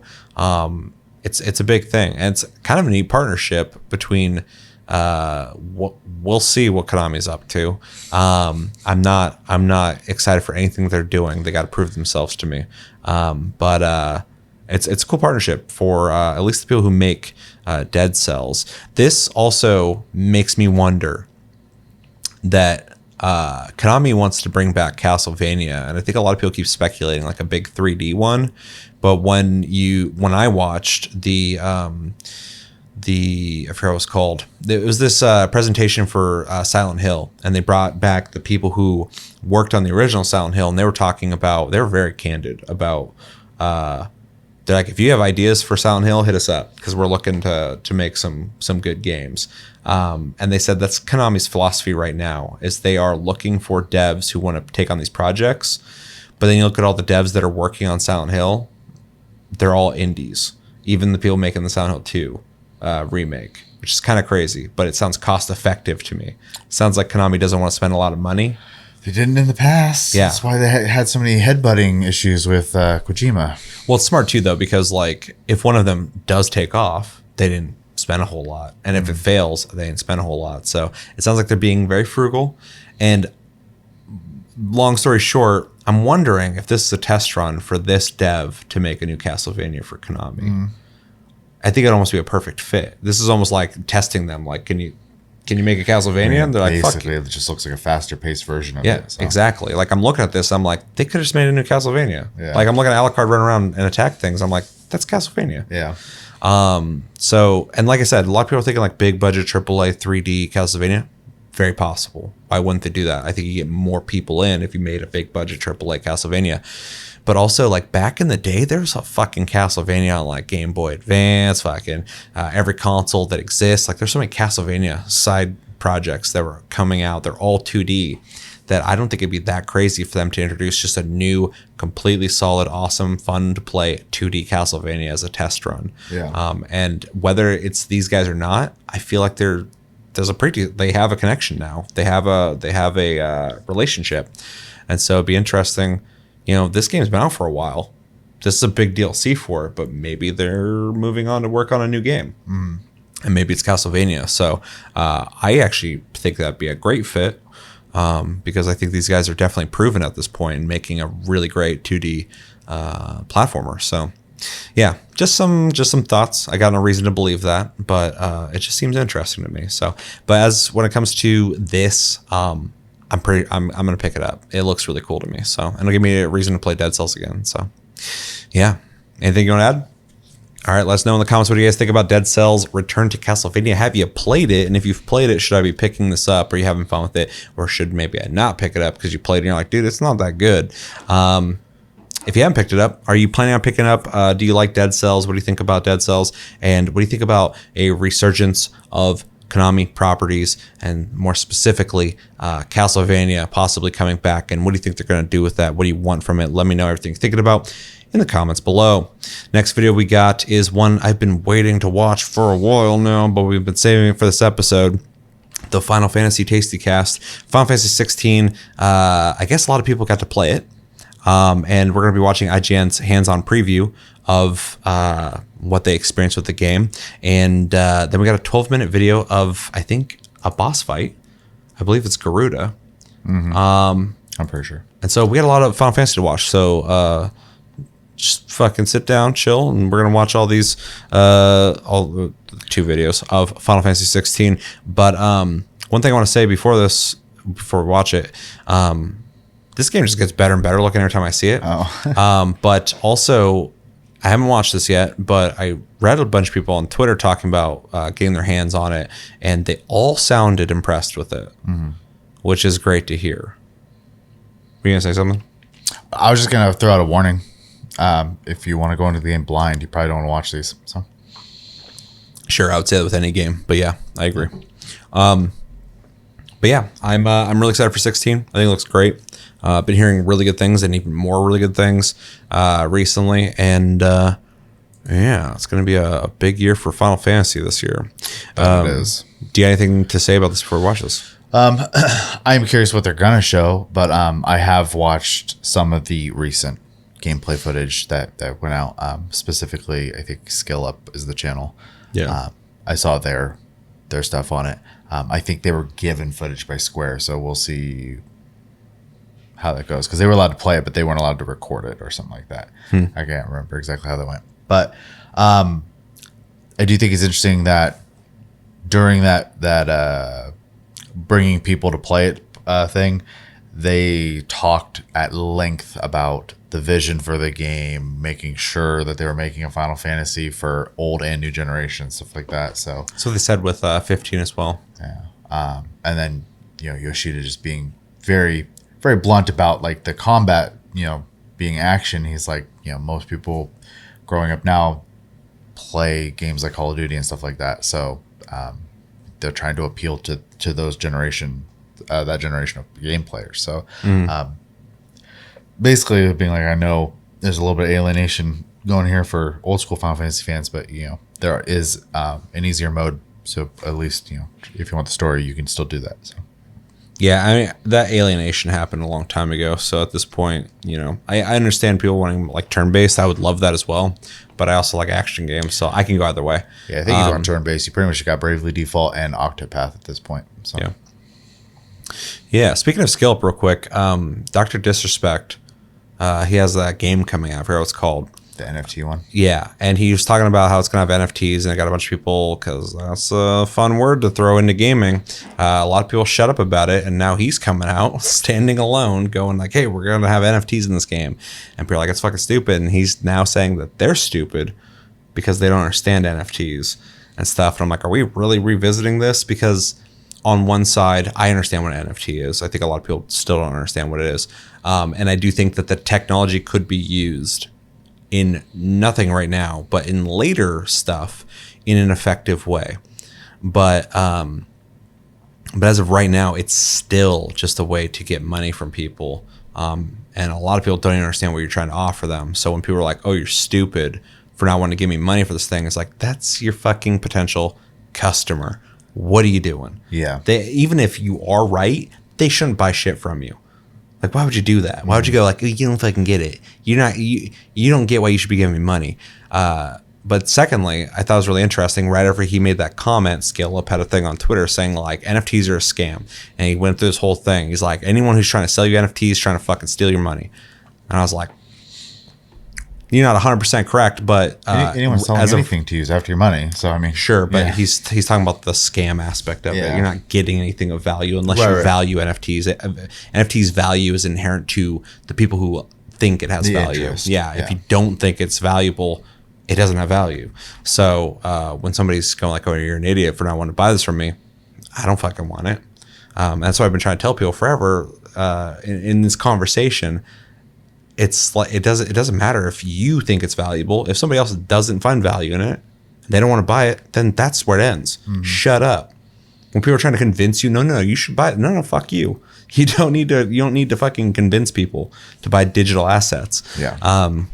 So anyway, as a person who understands NFTs and understands the potential of a future where there's a virtual world where you can actually own a plot of land digitally and have a actual link to a blockchain saying for sure you own that in a digital world, because that's where I could see it going.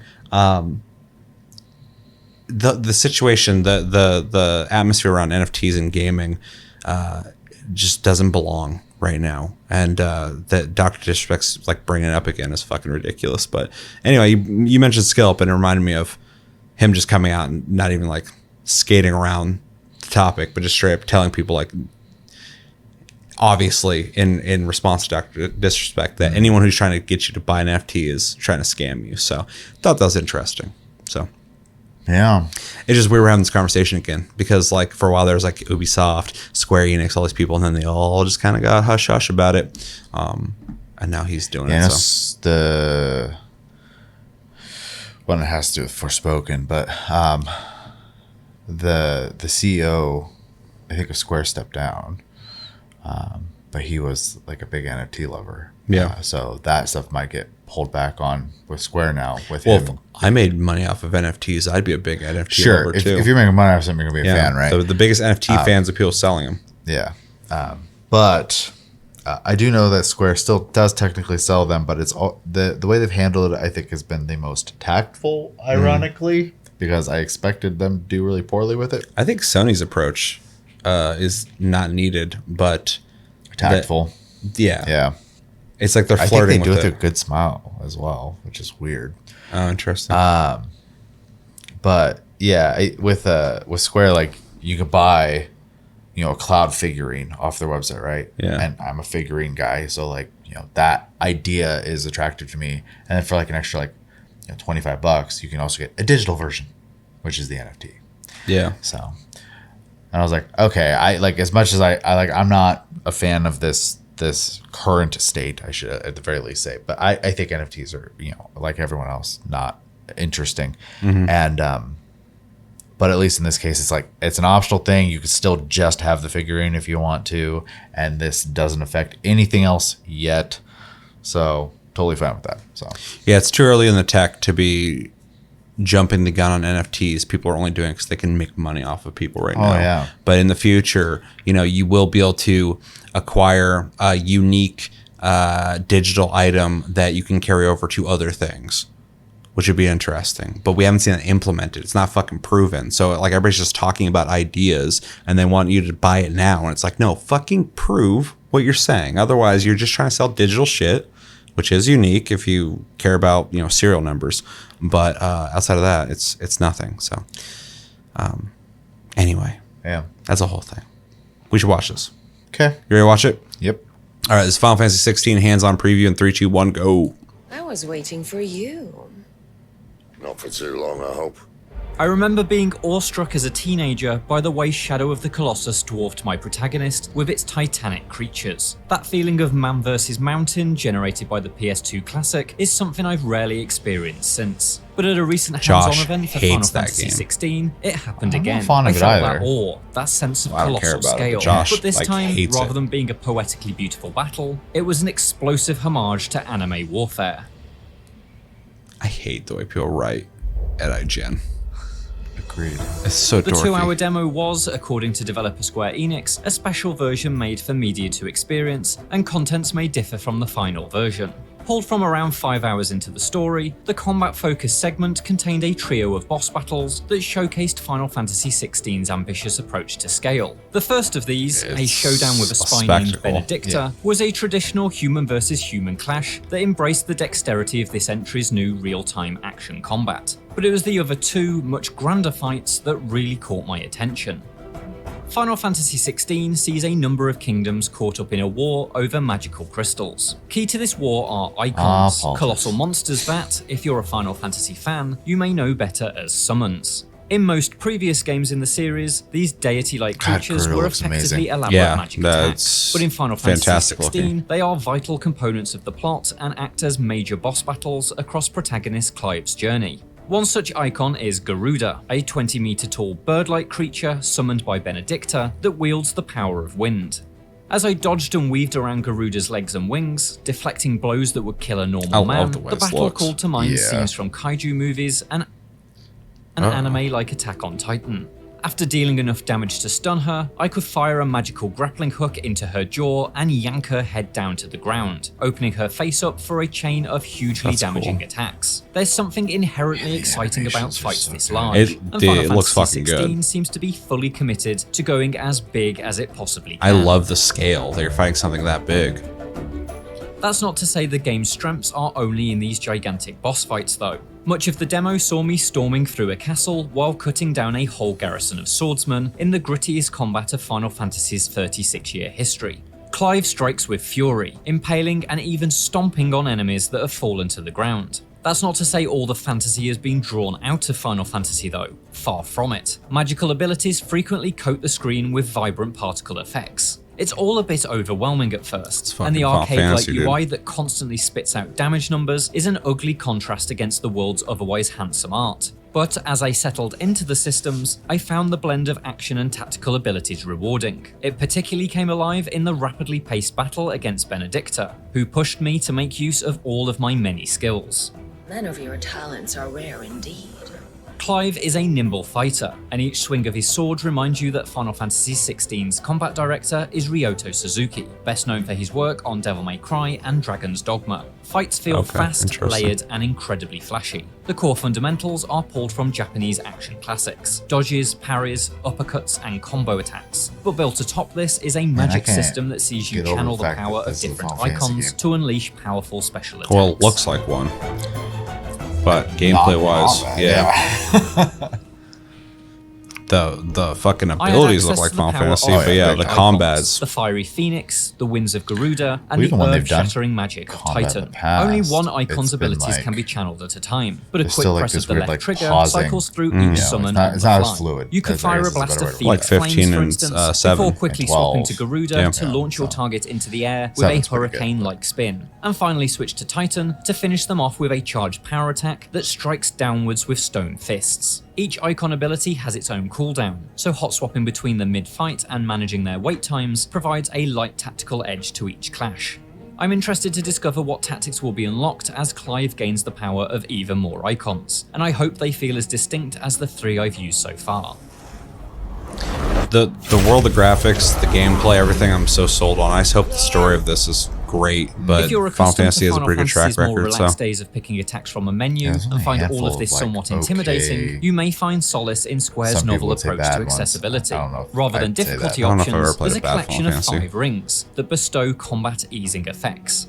The Ring of Timely Evasion, for instance, will make Clive automatically dodge most incoming attacks, while the Ring of Timely Strikes will perform elaborate combos with just one tap of the attack button. There are utility-focused rings too, including one that issues commands to Clive's dog, Torgal, who can provide attack and healing assistance. With the combat already sufficiently layered, I can imagine even skilled players may also opt to skip the pet micromanagement.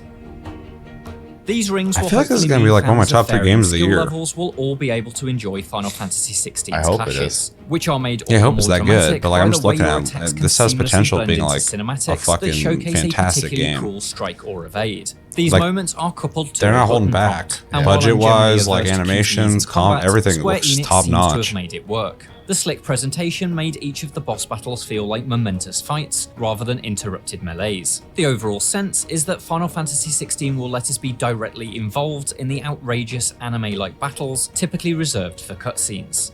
That's never more true than in what is likely to become Final Fantasy XVI's flagship battle mode, Eikon vs Eikon. When Clive summons an icon, you're put in direct control of them, and each of these explosive clashes between gods are promised to be a unique experience with bespoke mechanics. The third boss of the demo, a beatdown between Garuda and the fire demon Ifrit, was something akin to a nuclear-powered wrestling match. Compared to Clive, Ifrit is a very simple fighter, with just a scant few brawling abilities. What I'm seeing looks awesome. The way he's describing it is such, it makes it sound so stupid. Heft and strength. Each time I'd land a blow on Garuda, a new animation would trigger, my favourite of which was dragging my foe face first across a rocky landscape. It was a shallower combat experience compared to controlling Clive in the clashes with Benedicta and Garuda, but I can forgive that if the spectacle proves this Dude, wild it's like when you're each and every Metal time. Gear Rex versus Ray, like Playing the 3 fight's very simple, different boss like it's fights, fucking as well as dope. carving my way through dozens of exactly. regular soldiers, has left me with a lot of hope for Final Fantasy XVI. But this demo was purely combat focused, meaning I've yet to see much of its RPG credentials. This demo's generic medieval That's fine. They castle gotta setting prove the barely combat had system any first. exploration opportunities, Everything feeling else they've mostly already like proven. a stone-walled route towards the next boss. But as previously mentioned, the contents of this demo may differ from the final version, and so I hope when more is revealed, we'll discover I'm also it has stoked because like environments that are 15 much more going into it compelling with to the weird explore. dev time Because should and the seeing story, it, trailers, exploration, and and characters lack live of up to what I've aliasing, seen of I the was like, combat so far, man, then it Final looks- Fantasy 16 doesn't look that great, will be but a this one I don't have JRPG any of that. worth being Yeah. excited about. Control it, Clive!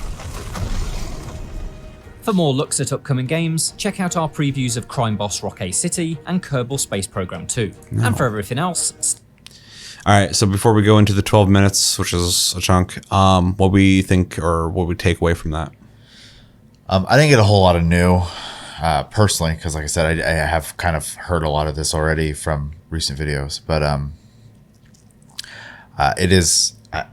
it was already a must buy for me, anyways. I I am one of the, I guess, few, when you go online and listen to people complain about certain Final Fantasies, people who have enjoyed every Final Fantasy to some extent. So Yeah. so I didn't think that was going to be a tough one. But I have a lot of faith in the team that's working on this one, because Final Fantasy 14 is amazing and it's a lot of the same people. So it's pretty crazy. yeah. It's the same division of Square, a lot of the same leadership, the same music guy, the whole works. So like, pretty excited for that. It also has a lot of like the Heavens Ward, people, and that was a very like dark story in Final Fantasy 14. So Yeah, it's promising. yeah, it's a lot of, honestly, I like to temper my expectations a lot of time. I don't think I can with this game, just because I'm not. there's Fuck that. too much stuff I know about, like, the people who work on it, and then all the stuff they keep showing on it, and then they brought in people to make the combat, because that's something that Square's kind of mad is action combat, and they brought someone in to address that problem. Yeah. I forgot it was the guy who made Dragon's Dogma as well, or at least the combat, because I remember when he was asked about making Dragon's Dogma 2, he said he had to make a decision between Devil May Cry and Dragon's Dogma. He went with Devil May Cry because he wanted to make a new one of that, which makes sense. People liked it. But now I think after this, they are working on Dragon's Dogma 2. That was confirmed. We just haven't seen it because probably this is being worked on. But just the idea of the combat system in Dragon's Dogma is like the highlight of the game. It's awesome. Like I still play other games and go like, man, it'd be cool if you could like do stuff you could do in Dragon's Dogma. It was very creative. And then Devil May Cry is Devil May Cry. So kind of set the standard for that kind of game. So For that hyper action, yeah. So like the hyper action we're seeing here makes sense, but also the big spectacle fighting of like big enemies. Dragon's Dogma kind of does that. So it kind of makes sense. There's a pedigree there that makes me feel, like you said, this team that's been assembled all have really good credentials. Yeah.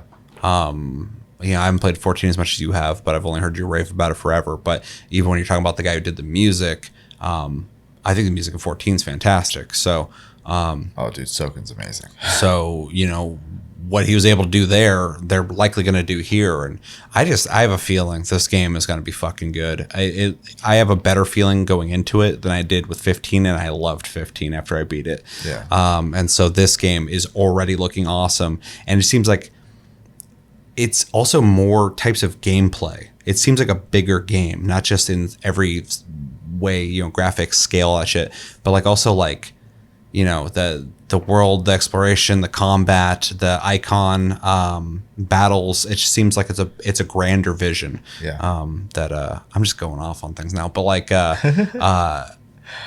when you said temper expectations, I do that with every game typically. Yeah. But certain games I just get hyped for. This is a game I'm just hyped for. If this game comes out, it's bad, I'm gonna be fucking Devastated. I'm not. I'll just be confused because Yeah. I'm looking at it right now. I'm like, that's a game I want to play. What they're showing me here looks awesome, and it doesn't look touched up. It doesn't look like anything. It just looks like that's gameplay. It looks fucking dope. It's what I want to play, and I want to experience that story. Especially like you said, the people who worked on 14, did Heaven's Ward, all stuff, is working on this. It just seems like the game's in good hands. Yeah. I don't feel any sense of like I need to be worried about this game. Yeah, I mean, I feel the same way too, which has like little warnings go off in my head because It's weird feeling that comfortable with the game. Yeah. So Yeah. yeah, I'm looking forward to a lot. I mean, like I said already, I was gonna buy it anyways, and then this year's super busy for Square anyways. And then they got FanFest going as well, so we're getting a 14 expansion announcement this year. And busier. Yeah.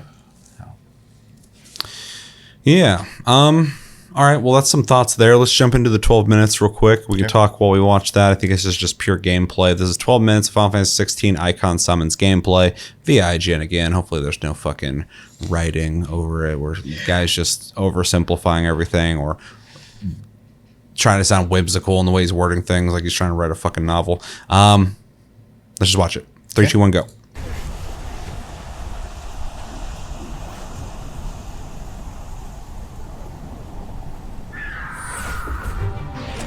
I also heard during the interview too that there's like almost zero loading in this game.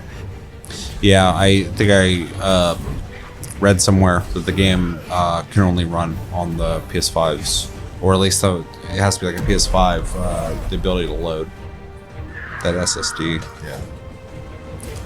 See, it went straight from cutscene straight into gameplay stuff. So, Yeah. I think that's QTEs. But It is. I think it's funny how much blood's in the game. yeah, It's just a lot darker than Final Fantasy's not any stranger to dark stories at all. yeah, but, now they can do But not like a gritty, bloody game. That's not typically Final Fantasy. I don't think Final Fantasies are typically ever rated M. I think this one is. Yeah.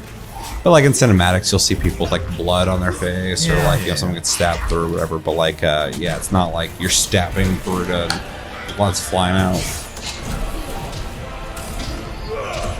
The thing about this game too is like I'm already fucking sold. I think the people that they're going to alienate the most is the people who want an older Final Fantasy, because I think this is going to bring in players who typically wouldn't play a game like this. Well, I think that's the goal. Yeah. They want new players. Because like the gameplay here looks like a competent third-person action game.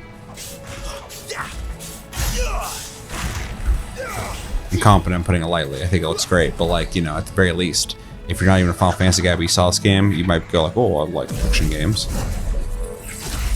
Yeah, see, they were fighting and it just went instantly into cutscene stuff. Yeah. Yeah, it's seamless. Looks great.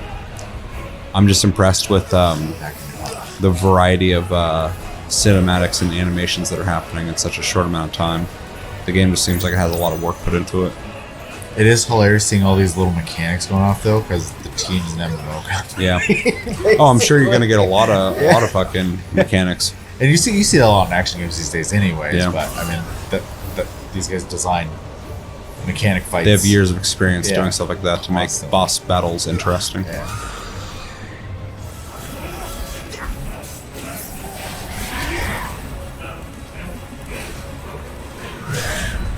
I just love the spectacle. It's like that she's like crawling around stuff. Like a lot of games just have a big character model walking at you, and you just hit the ankles until they fall down, and then you hit them in the head. But this just has more going on. It's just it's kind of interesting because like she's got to be able to reach him. Yeah, yeah. So- She has to hit him too. So Yeah. like she's down there trying to hit him.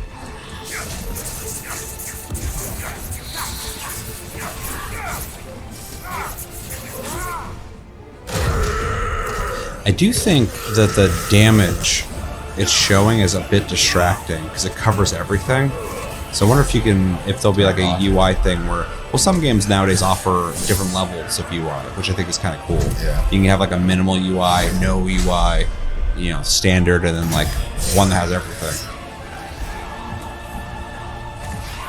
Yeah. Because I would like I like the numbers. I want to know how much damage I'm doing, but that they're like spreading around him is cool visually, but it's blocking what you're looking at.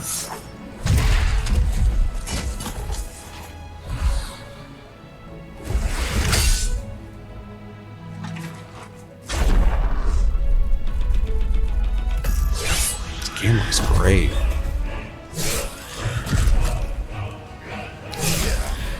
Imagine getting your ass kicked by someone that small. It's like fucking like a little action figure shows up and starts just beating your ass. Ew. Wow. Right in the eyeball. Yeah. I thought it froze for a second. I'm like, uh-oh.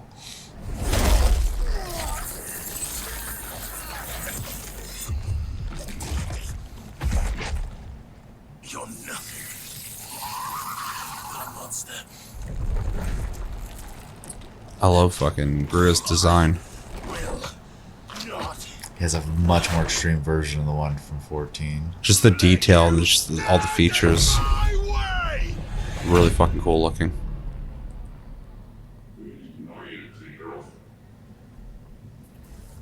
This must be like an early fight. Well, they also said it is modified to be Yeah. not like it will be in the game. Yeah, it's like 2 hours that's like meant to showcase combat to journalists and stuff. This seems almost like an introduction. Bro, the cinematics are so good. Yeah. That's what I'm saying. If the story's great, this game's gonna be fucking AA plus material.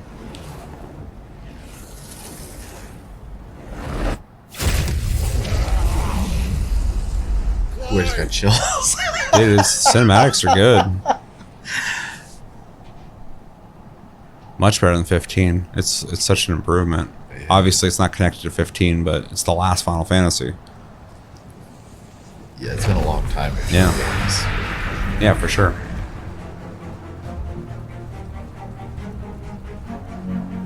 But like 15 originally was supposed to be like on 13 PS3, 4 or 13, yeah. So it's like it was kind of a weird one.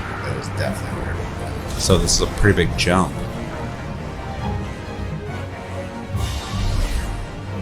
I also think it's interesting that they're treating summons as playable things now. It's a cool change up. Yeah, it's like basically like a fucking kaiju fight. Yeah.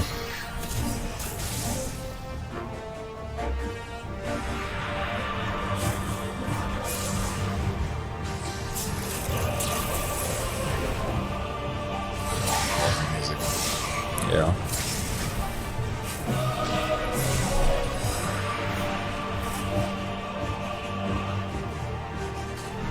He's lumber at her.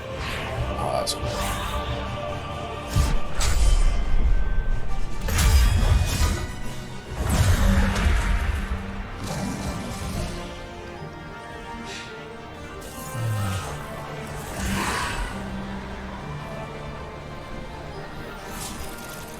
Just walk between some tornadoes. I'll say he ain't very fast, it seems, so.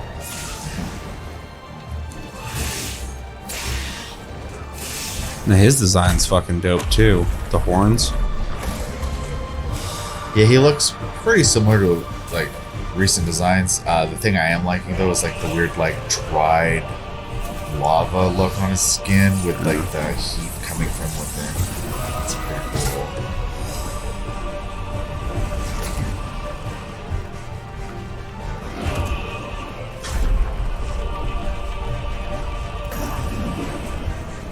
Cinematic Clash.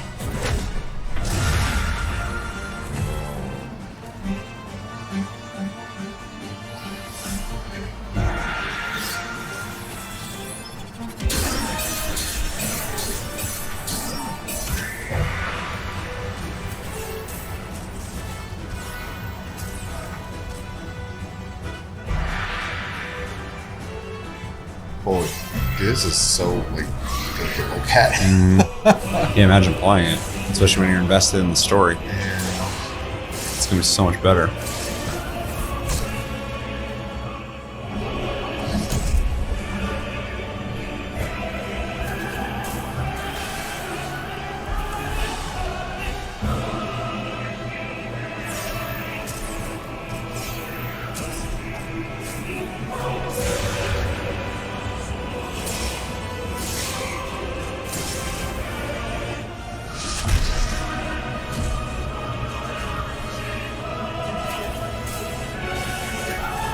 This fire is crazy. I'm so glad the magic looks really good because that was like Yeah. the most disappointing part of 15 for Yeah. me. The magic just was so weak looking.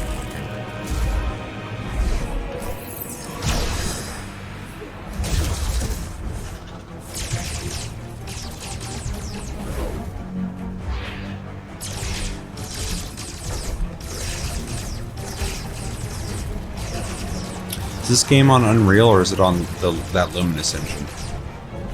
It's not Luminous. Okay. Luminous was. Sure, but that was a whole ass engine. I don't know why they wouldn't use it on something else. They did, 15. Yeah. Well, that explains a lot. That whole team got fucking disbanded. Yeah, well. It was an expensive game that underperformed, and Square has a history of doing that. So. Yo.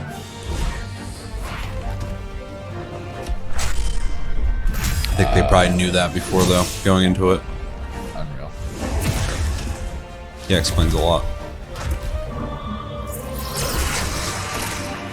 Yeah. It was like a full-on fucking crazy fight. I'll say you're participating in a cutscene, basically. Which is fine. Because you already did like the fight. Damn.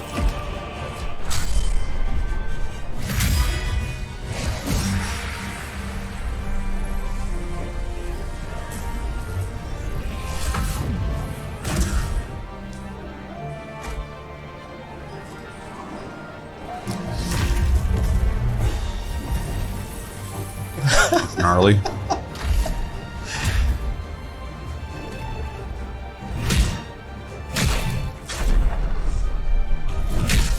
That's brutal.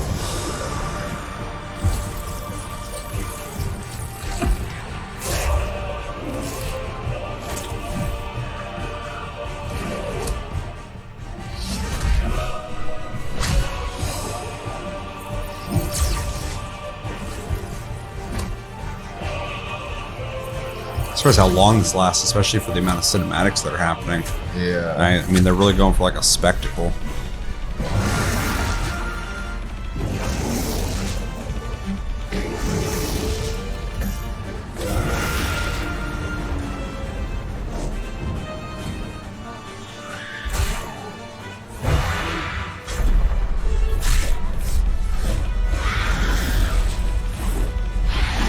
I also love that like she's trying to get away.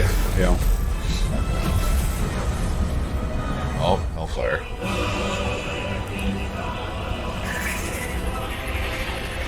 That's fucked up.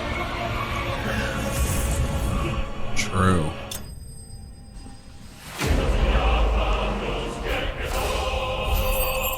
Oh, I love that at the end. Yeah, it was nice. Yeah. Well, that was awesome.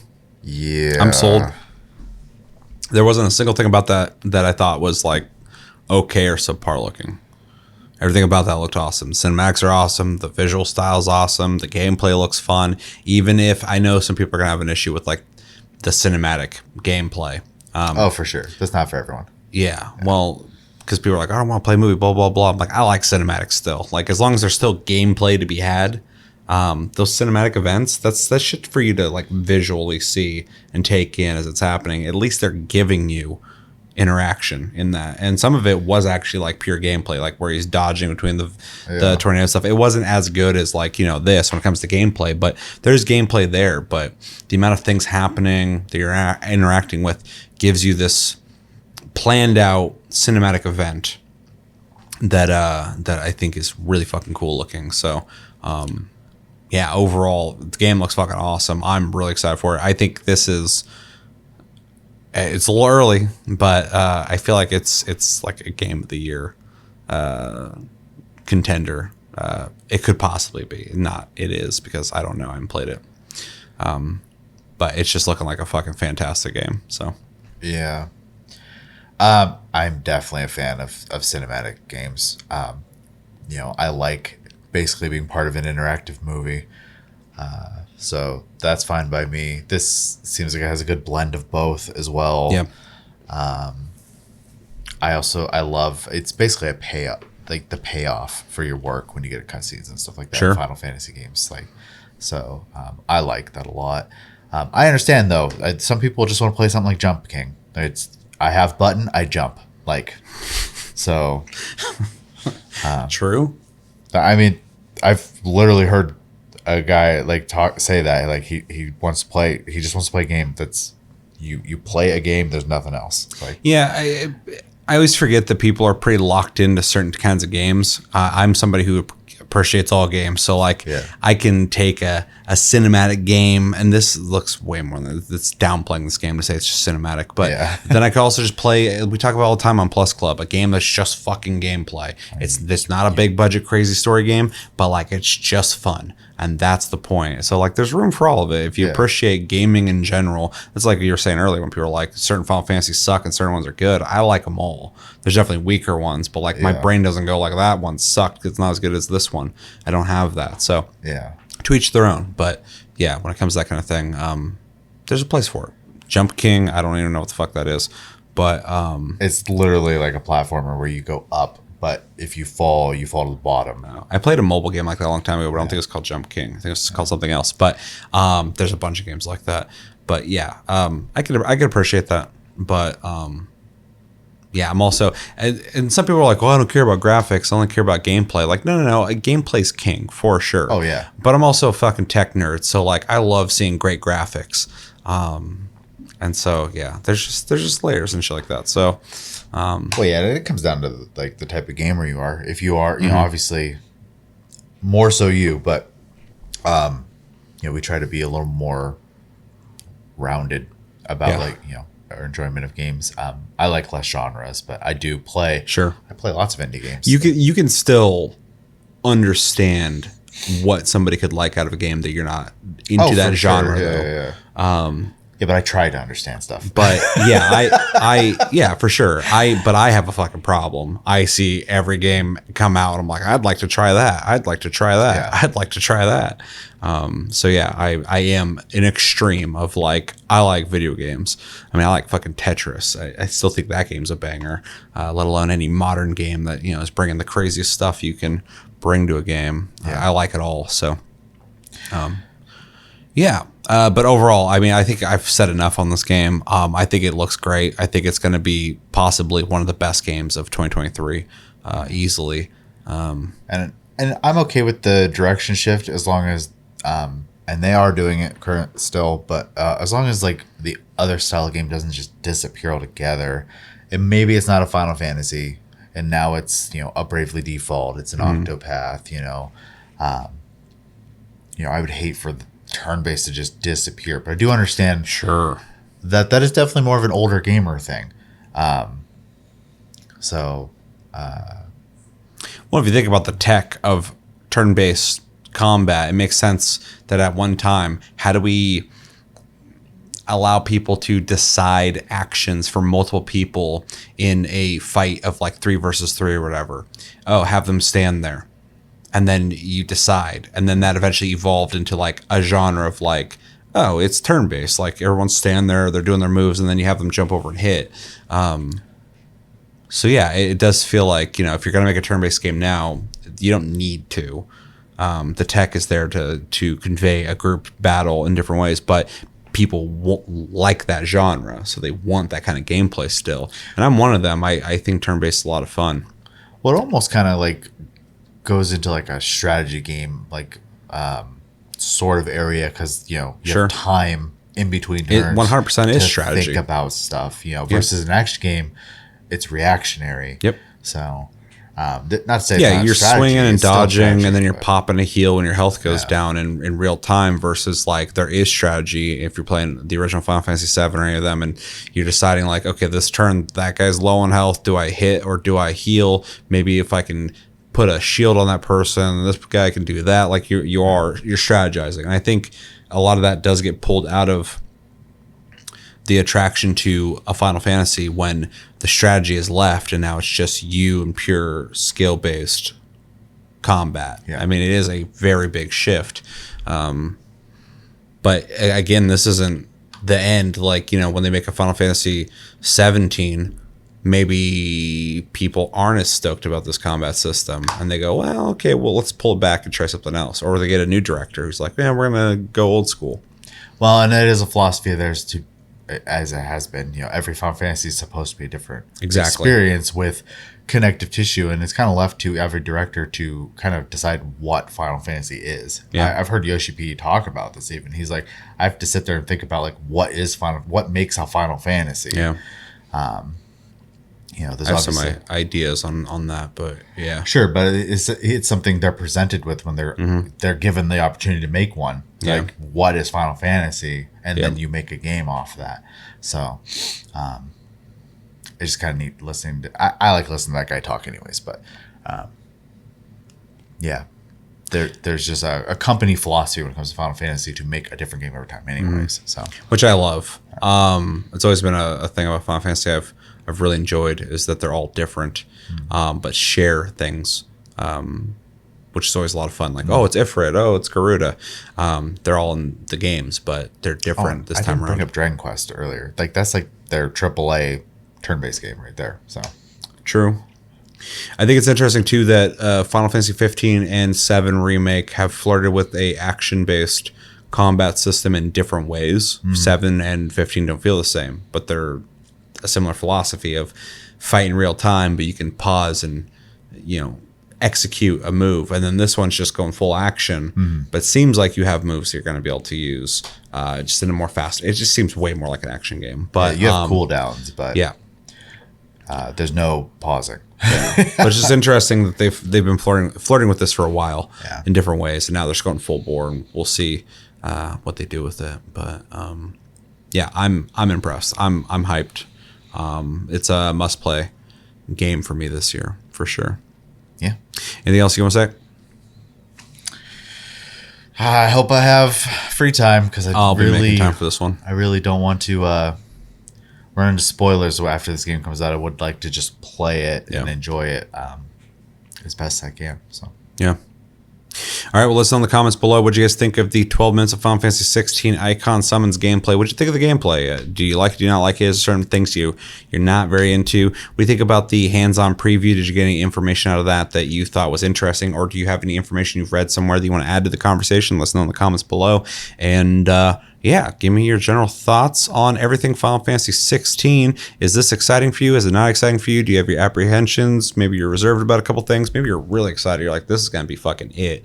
Let me know in the comments below. All right, it's that time again where we read your comments and reply to them. If you want a comment to be read for sure, type in hashtag AskTLG on your comment. It makes it easier for me to find it, and I will prioritize your comment. Otherwise, I will read at random.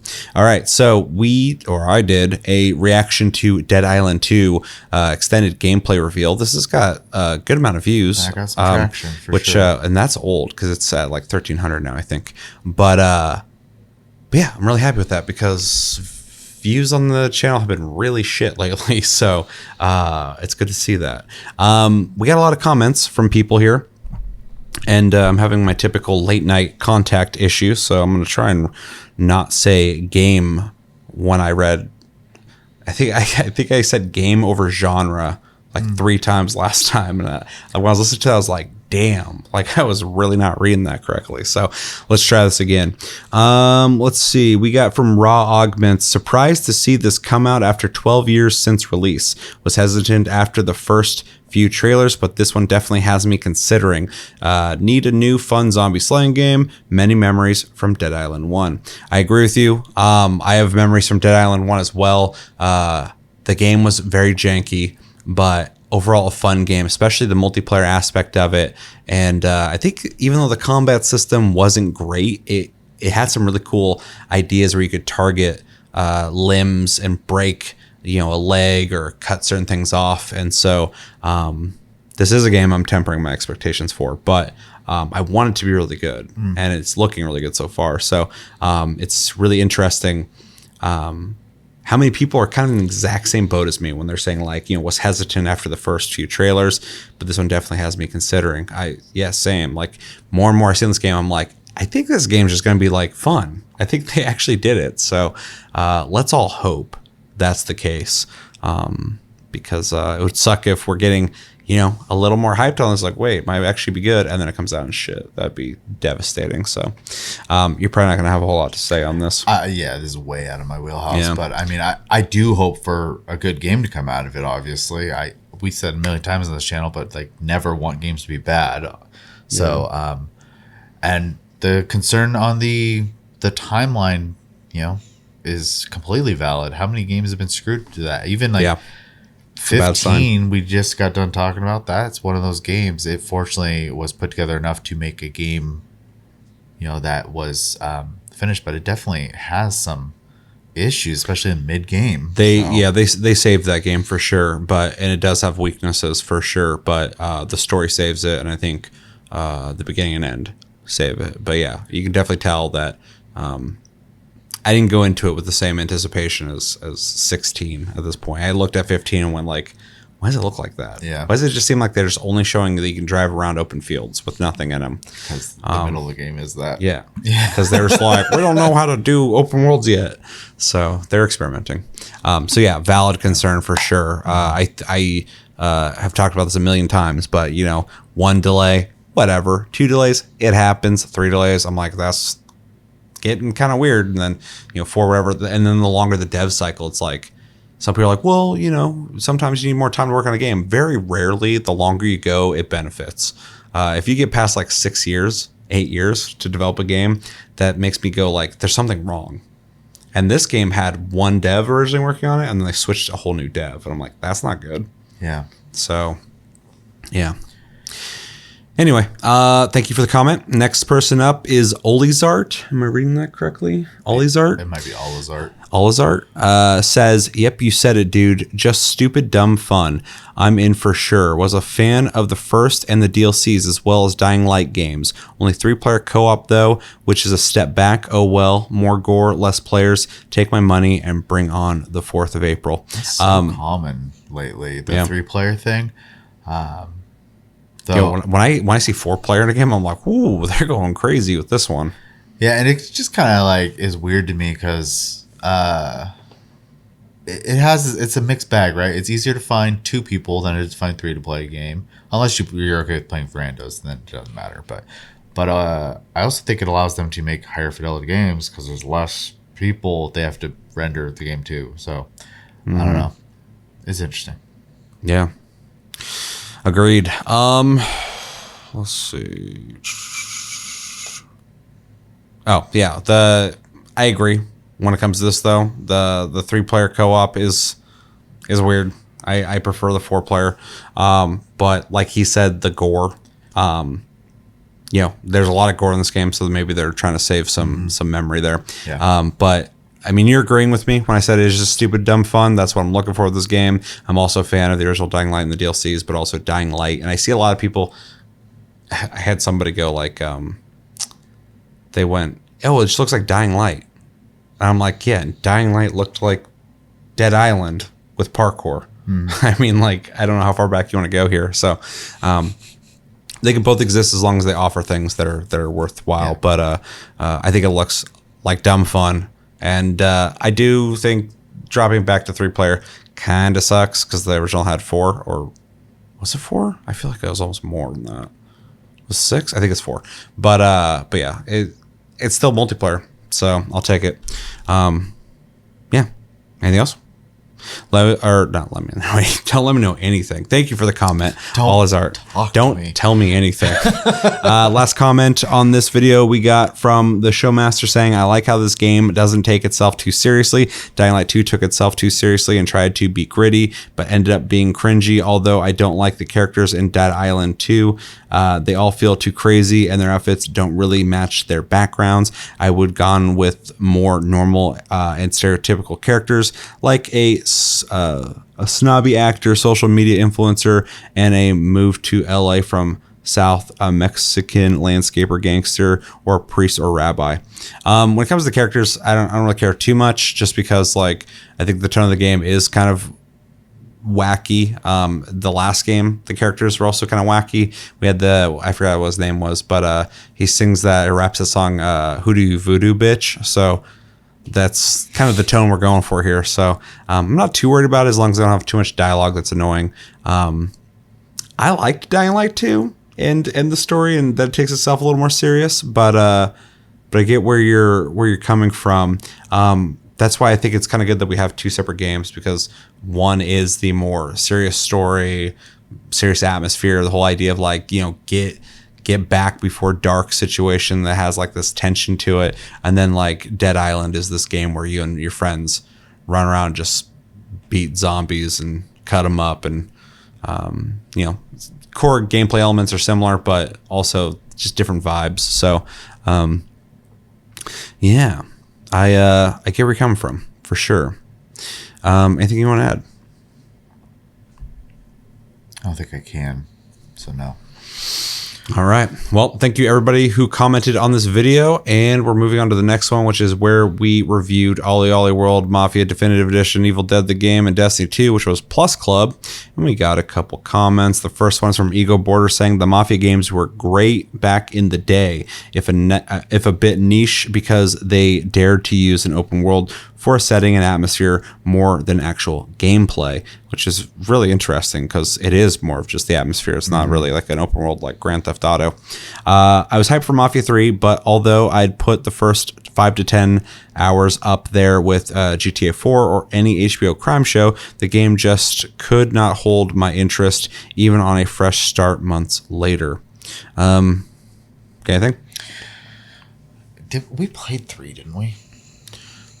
Probably on Plus Club. I think so. I think we've played all of them except for 2. Yeah. Well, there's only 3 of them, but Yeah, I don't remember liking 3. I liked 1, as I said in the video. Yeah, You want you my finished whole it. opinion, you should check out the episode. But Yeah. spoiler, I liked it. So, but I do like I was worried actually with the open world aspect of it, because as I've said a million times on this channel, I struggle with that. And this game, my headspace was, it's an open world game. I'm not gonna get very far in it, but I need to play it for the channel. And then I beat it. So Yeah, it was weird. I wasn't expecting that at all. they did a but then good when I thought about it, I'm like, the open world's a facade. Like he said, it's the backdrop, it's the atmosphere. You can drive around it, but like it's more about a giant scene for the linear gameplay you're going to be doing. One is for the car chases for sure. Exactly. Because you have some choice then on where to go, unless you're following someone, obviously. But when you're just like running from the cops, it gives you a town to drive through. So yeah, it's kind of interesting that that's not a thing. Like that's kind of like they did that, and that's it. I can't think of another open world game that uses the world as like just the backdrop of a very precise story. not to the same extent, but maybe Sleeping Dogs. Yeah. But that does have open world elements for sure. Yeah. So As for Mafia 3, you barely remember it. But I'm in the exact same boat, and I think most people are. There's things I appreciate about that game. I don't even think like the characters, the story is like necessarily bad. And the gameplay is fun. I actually like playing it, but the world's like vacant, has nothing going on. It's trying to pretend to be an open world game, but it's not really. Similar to the other Mafia games, but it becomes very repetitive. So when you say like the first 5 to 10 hours, it's good. Yeah, because you haven't gotten to the repetitive aspect of the game yet. But once you get to the point where you're just in the same type of mission over and over again, and then eventually getting cutscenes, it starts wearing on you. I never finished that game. It's the only Mafia game I haven't beaten. So, and I don't know if I ever will, which kind of sucks. I probably should just sit down and play it, but I've tried 3 different times, and I always just kind of fall out of it. So I think they definitely made some mistakes with Mafia 3. But they are working on a new Mafia that got leaked called Mafia Primordial. It's obviously a code name. And so hopefully they can bring something to it, because Mafia, if you think about the 3 games, is a great series. The first 2 are awesome. The second one's the best. First one, and this new version of it's really good. And then 3 it's not a bad game. It's just not great. So I'd like to see a new Mafia, but maybe take it back to the old days, or maybe a modern Mafia story would be interesting. I don't know. But yeah. Yeah. Anything else? I mean, Mafia doesn't have to necessarily be, as a game title, it doesn't necessarily have to be about the Italian or Mafia. It could be. It's kind of Mafia 3. And well, I was gonna say you could use any criminal organization really. Yakuza, it dude. Could be you could do Yakuzas. You could do like what do they call it? Triads or whatever. There's all sorts of stuff you could do with it. So They could do an Irish Mafia, but just story. keep it story heavy, because I think that's where it kind of shines over other games in its style. So Yeah, fucking Mafia 2, when it came out, was impressive because it had all these crazy physics engine stuff that was crazy, and really good combat. Nowadays it's nothing special, but back then it really was. But the big pull to that game was the characters and the story were really well done, and you wanted to beat the game for a conclusion to that story. When I beat it, though, I wasn't compelled to play it again, because it is finite. You beat it, you're like, okay. Sure, but there's nothing wrong with that. No, there's not. If you make a good experience. If I beat it, there's nothing wrong with it. I typically don't force myself to play a game all the way through if I'm not into it. So, yeah, I agree. Yeah. All right, thank you for the comment, Ego Border. And then we got one from Jeremy Melendez saying, you guys ever want to try getting back into Destiny in Lightfall, let me know. I'd be up for helping out. Now, I read your comment, and then I started looking into Lightfall, because you're saying there's a lot of cool features, and it does sound interesting, but in that time it actually released, and I've been hearing a lot of negative stuff about this now. So this is a reply to your comment in terms of I need feedback from you, Jeremy. Have you played it, and what do you think of it?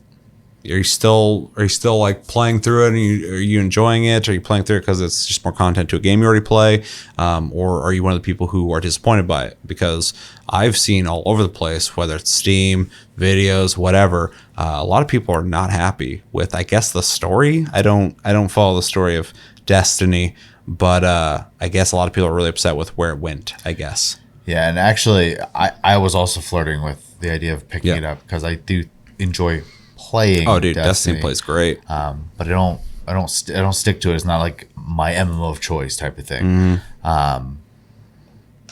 But it, like you said, the reception on paper that we've seen, essentially, has been kind of negative. But it has been heavily focused on the story, and realistically, I don't care about the story. So if the gameplay features and mechanics of this expansion are worth playing still, whether it's you or anyone listening to this, want to give feedback on that, that'd be great. Yeah, anybody. Yeah, because that's really the only part I would care about. I would honestly probably be skipping the story. Yeah, I admittedly have not been paying attention to the story when I was playing Destiny 2. I understood some of the major beats, but outside of that, I wasn't really playing it for the story. And I get if somebody's playing that and they're invested in the story. But when people are saying, when I was reading reviews and they're saying it sucks because of the story, I'm like, well, that's not going to affect me. Same. If the gameplay's there and it's got features that are worth playing, that's gameplay. Gameplay's king. That's what that's what I'm worried about. Yeah, same. So yeah, and that's pretty much what I need to know, because Destiny expansions are expensive compared to other games. So I kind of need to know that before dropping the 50. That was one thing I saw a lot of people complaining about too. Is they're saying the amount of content versus practically buying a brand new game wasn't worth it. So I've heard that multiple times for this game as well. At this point, so. Yeah, it's a pretty regular thing I hear. So, replying to your comment, because I would love feedback from this original comment you sent us and now, because I'm sure you've played it by now, and let me know what you think. And if this isn't like a challenge, if you're thinking it's great, let me know. Like I'm definitely curious, and I extend that to anybody. If anybody's playing Lightfall, let me know what you think of it. Anything else? All right, thank you everybody for the comments. Last video was our reacting to State of Play. And only for one well, both of them from Ego Border, but one of them I thought was interesting. Ego Border says, I'm not anti-VR, but I do find that I have to go out of my way to use it despite enjoying it. The content still suffers somewhat from novelty factor as opposed to something I will sink 100 hours into before I notice. And to be honest, I can't pinpoint the problem. Sometimes I feel the experiences are neutered. Sometimes I couldn't imagine one more second. Sometimes it feels like back in the day renting NES games and just getting whatever I got, with a few clear standouts that seem to get the medium on another level. You've been playing a lot of VR lately. What do you think? My first response would be the go out of the way part. I completely understand as someone who has now tried 3 VR headsets. I do think the PSVR2 is not an out of my way thing. It is so simple to just plug in and go. It's great. I will agree with the novelty thing, though. A lot of VR experiences are just that, experiences. 90%. Yeah. There are some games out there, and I've been playing a crap ton of No Man's Sky. That is a game, right? I get a whole experience there. Well, the best thing in VR now, where we're at, is that there are fully fledged games that you can play in VR now. As opposed to a while there was only experiences. But that you can play No Man's Sky in its entirety in VR. Gran Turismo, Resident Evil. So there are some full games out there. Yeah. I'm sure Half-Life Alyx was built from the ground up Todd for VR. is gonna immediately get to work on putting Skyrim VR on there. Is it not already on there? No. Oh. That's weird. It will be. It's like the most played VR game. I mean, it makes sense, right? It's a fantasy game. You get to swing swords in VR. I would be tempted to play Skyrim again, and I don't even really like the game that much. So, yeah, I almost bought it a couple times, just to play it in VR to see what it's like. Yeah. I think Fallout also has a VR mode. That's not on there yet either. So there are games that are available, obviously, but the majority of them are experiences over games. And then the biggest weakness right now is it's brand spanking new on this system. There's nothing. Like there's. Yeah.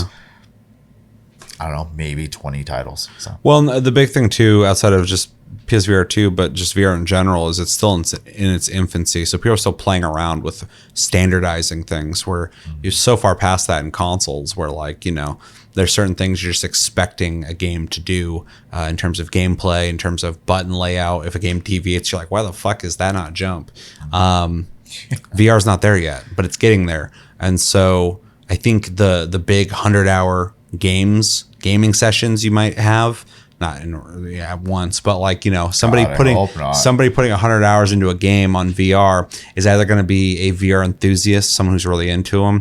I consider myself pretty enthusiastic about VR, but I've talked to people who, when they saw me talk about VR on the show, they only want to talk to me about VR. So they're like just VR dudes, and that's cool. They're going to be putting a lot of time into games, but there's also social experiences that if you value the social VR world, I could see putting 100 hours into certain types of games for that as well, because a lot of people like to hang out with their friends in VR.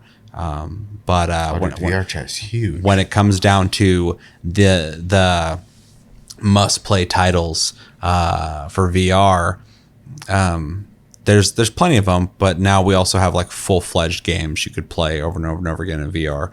So we're finally getting to, and pretty quickly getting to that point where we are getting those games that you got to play. Because I think a lot of VR games, the experience is fun, but they're not designed in the same way conventional games are in terms of like addictive factor, the grind, I got to play that right now. It's just like, oh, I could throw VR on and have a crazy experience.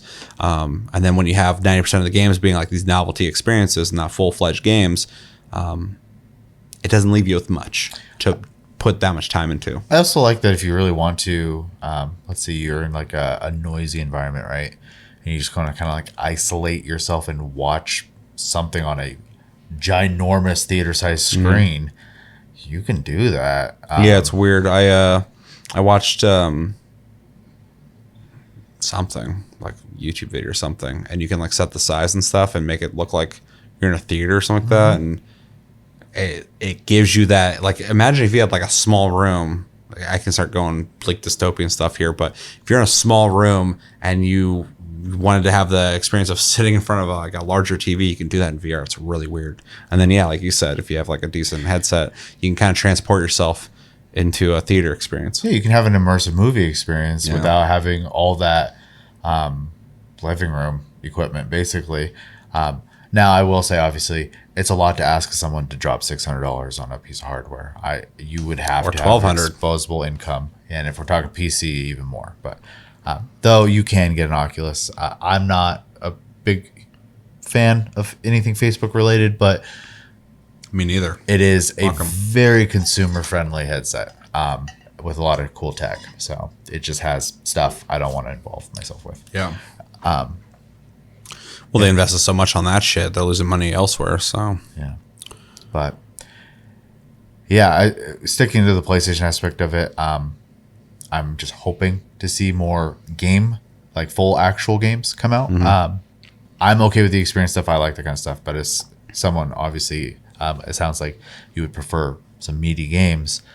I would just keep your eye on it. So Sony has shown that they're going to continue doing VR. So yeah, I don't think you need to be in a rush to pick one up. I love that too, because like with PSVR, I'm like, oh, this is cool. Hopefully it works. And now they're fully invested in a second one. I'm like, oh, so they're like going in on this. And they recently have done mocap stuff now too. So that's more virtual reality stuff. So yeah, not to do console war stuff, but I saw this meme where it's like 2023 Sony, and it shows like the PSVR 2, and then it shows I guess Microsoft offers a toaster that looks like a Xbox. They did a fridge, why not? Yeah. So they're just comparing the two in terms of offering. I think Microsoft is working on augmented reality, if I'm not mistaken. They were doing that back like I in didn't say between it's getting 360 anywhere, and Xbox One. but you know, obviously the eyes are on there. But I mean, so is Apple right now. So. I think they're going to fold at some point. They're probably already developing a VR thing.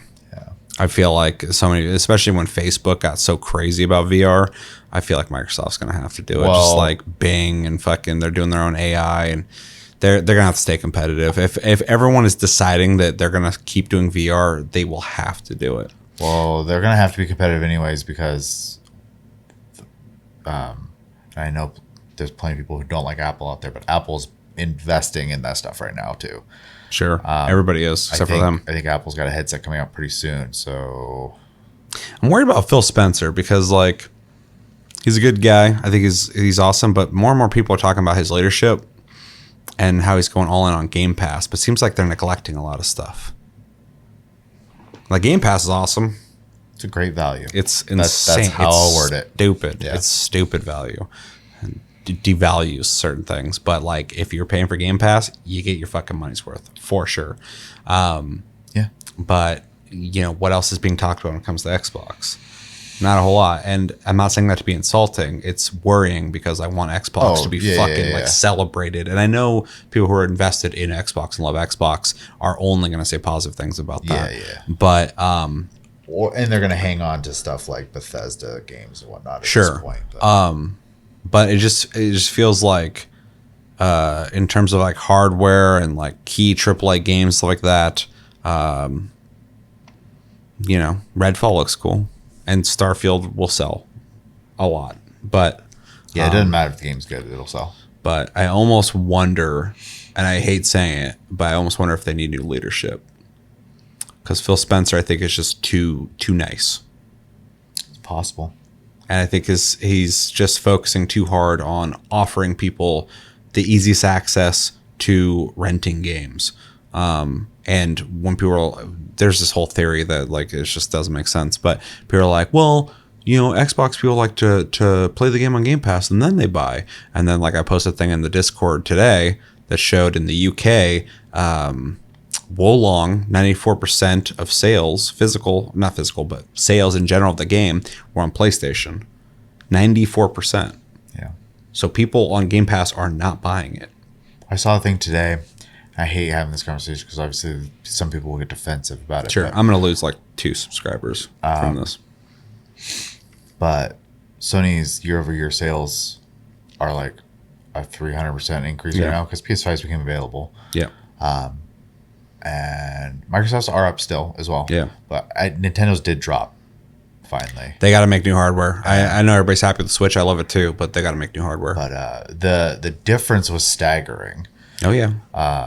And it sucks. So, That's the fucking thing. I'm not even saying this as like, well, please, Sony's better. I'm not saying I fucking want them to be competitive. well, I'm just gonna be straight up. I'm a PC gamer, so like, Well, that's the thing too.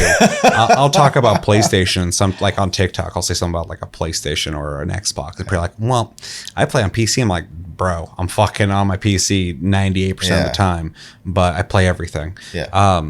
But like I said, I'm concerned for Xbox. Game Pass is doing great. Yeah. But Xbox as a brand, I'm just sick of like people ragging on them and then people having to make excuses to defend it. It'd be just better if. Well, I don't like either extreme. I blindly, being a corporate lapdog and then just insulting the other one because for the lulz or whatever. Yeah. Both are boring to me.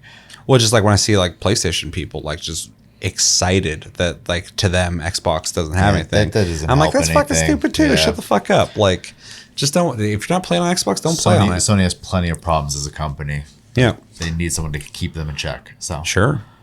They all got issues. So well, yeah, definitely. I just want Xbox to fucking just be doing awesome. Sure, agree. I would also like to want to play a Halo game again. That kind of sucks that I don't like Halo anymore. Yeah. Yeah. Anyway, this kind of went off on a different thing, but good way to end it, I guess. Do you have anything else you want to say? Outside of thank you, Ego Board, and everybody who commented on these videos. We always appreciate when you guys comment and join the conversation, and sometimes it creates a whole new conversation for us. I'm sure all of our regulars enjoy whenever a comment turns into a tangent. So. Yeah. And for anybody who's like a fanboy, I'm not saying it negatively, of Xbox. If you're like super invested in Xbox, you don't like what we said, let's talk about it. I feel like we're very fair on that conversation. Yeah, in all fairness, I have zero issues with Microsoft and their stuff. Sure. I want them to thrive. I have issues with Microsoft, but as in terms of You know what I mean. their gaming, yeah, for sure. Yeah, I think it's everything though. I think so too. So It was a lot longer than I thought we were going to sit here. So for sure. But not a complaint. I'm glad I stayed energized for this.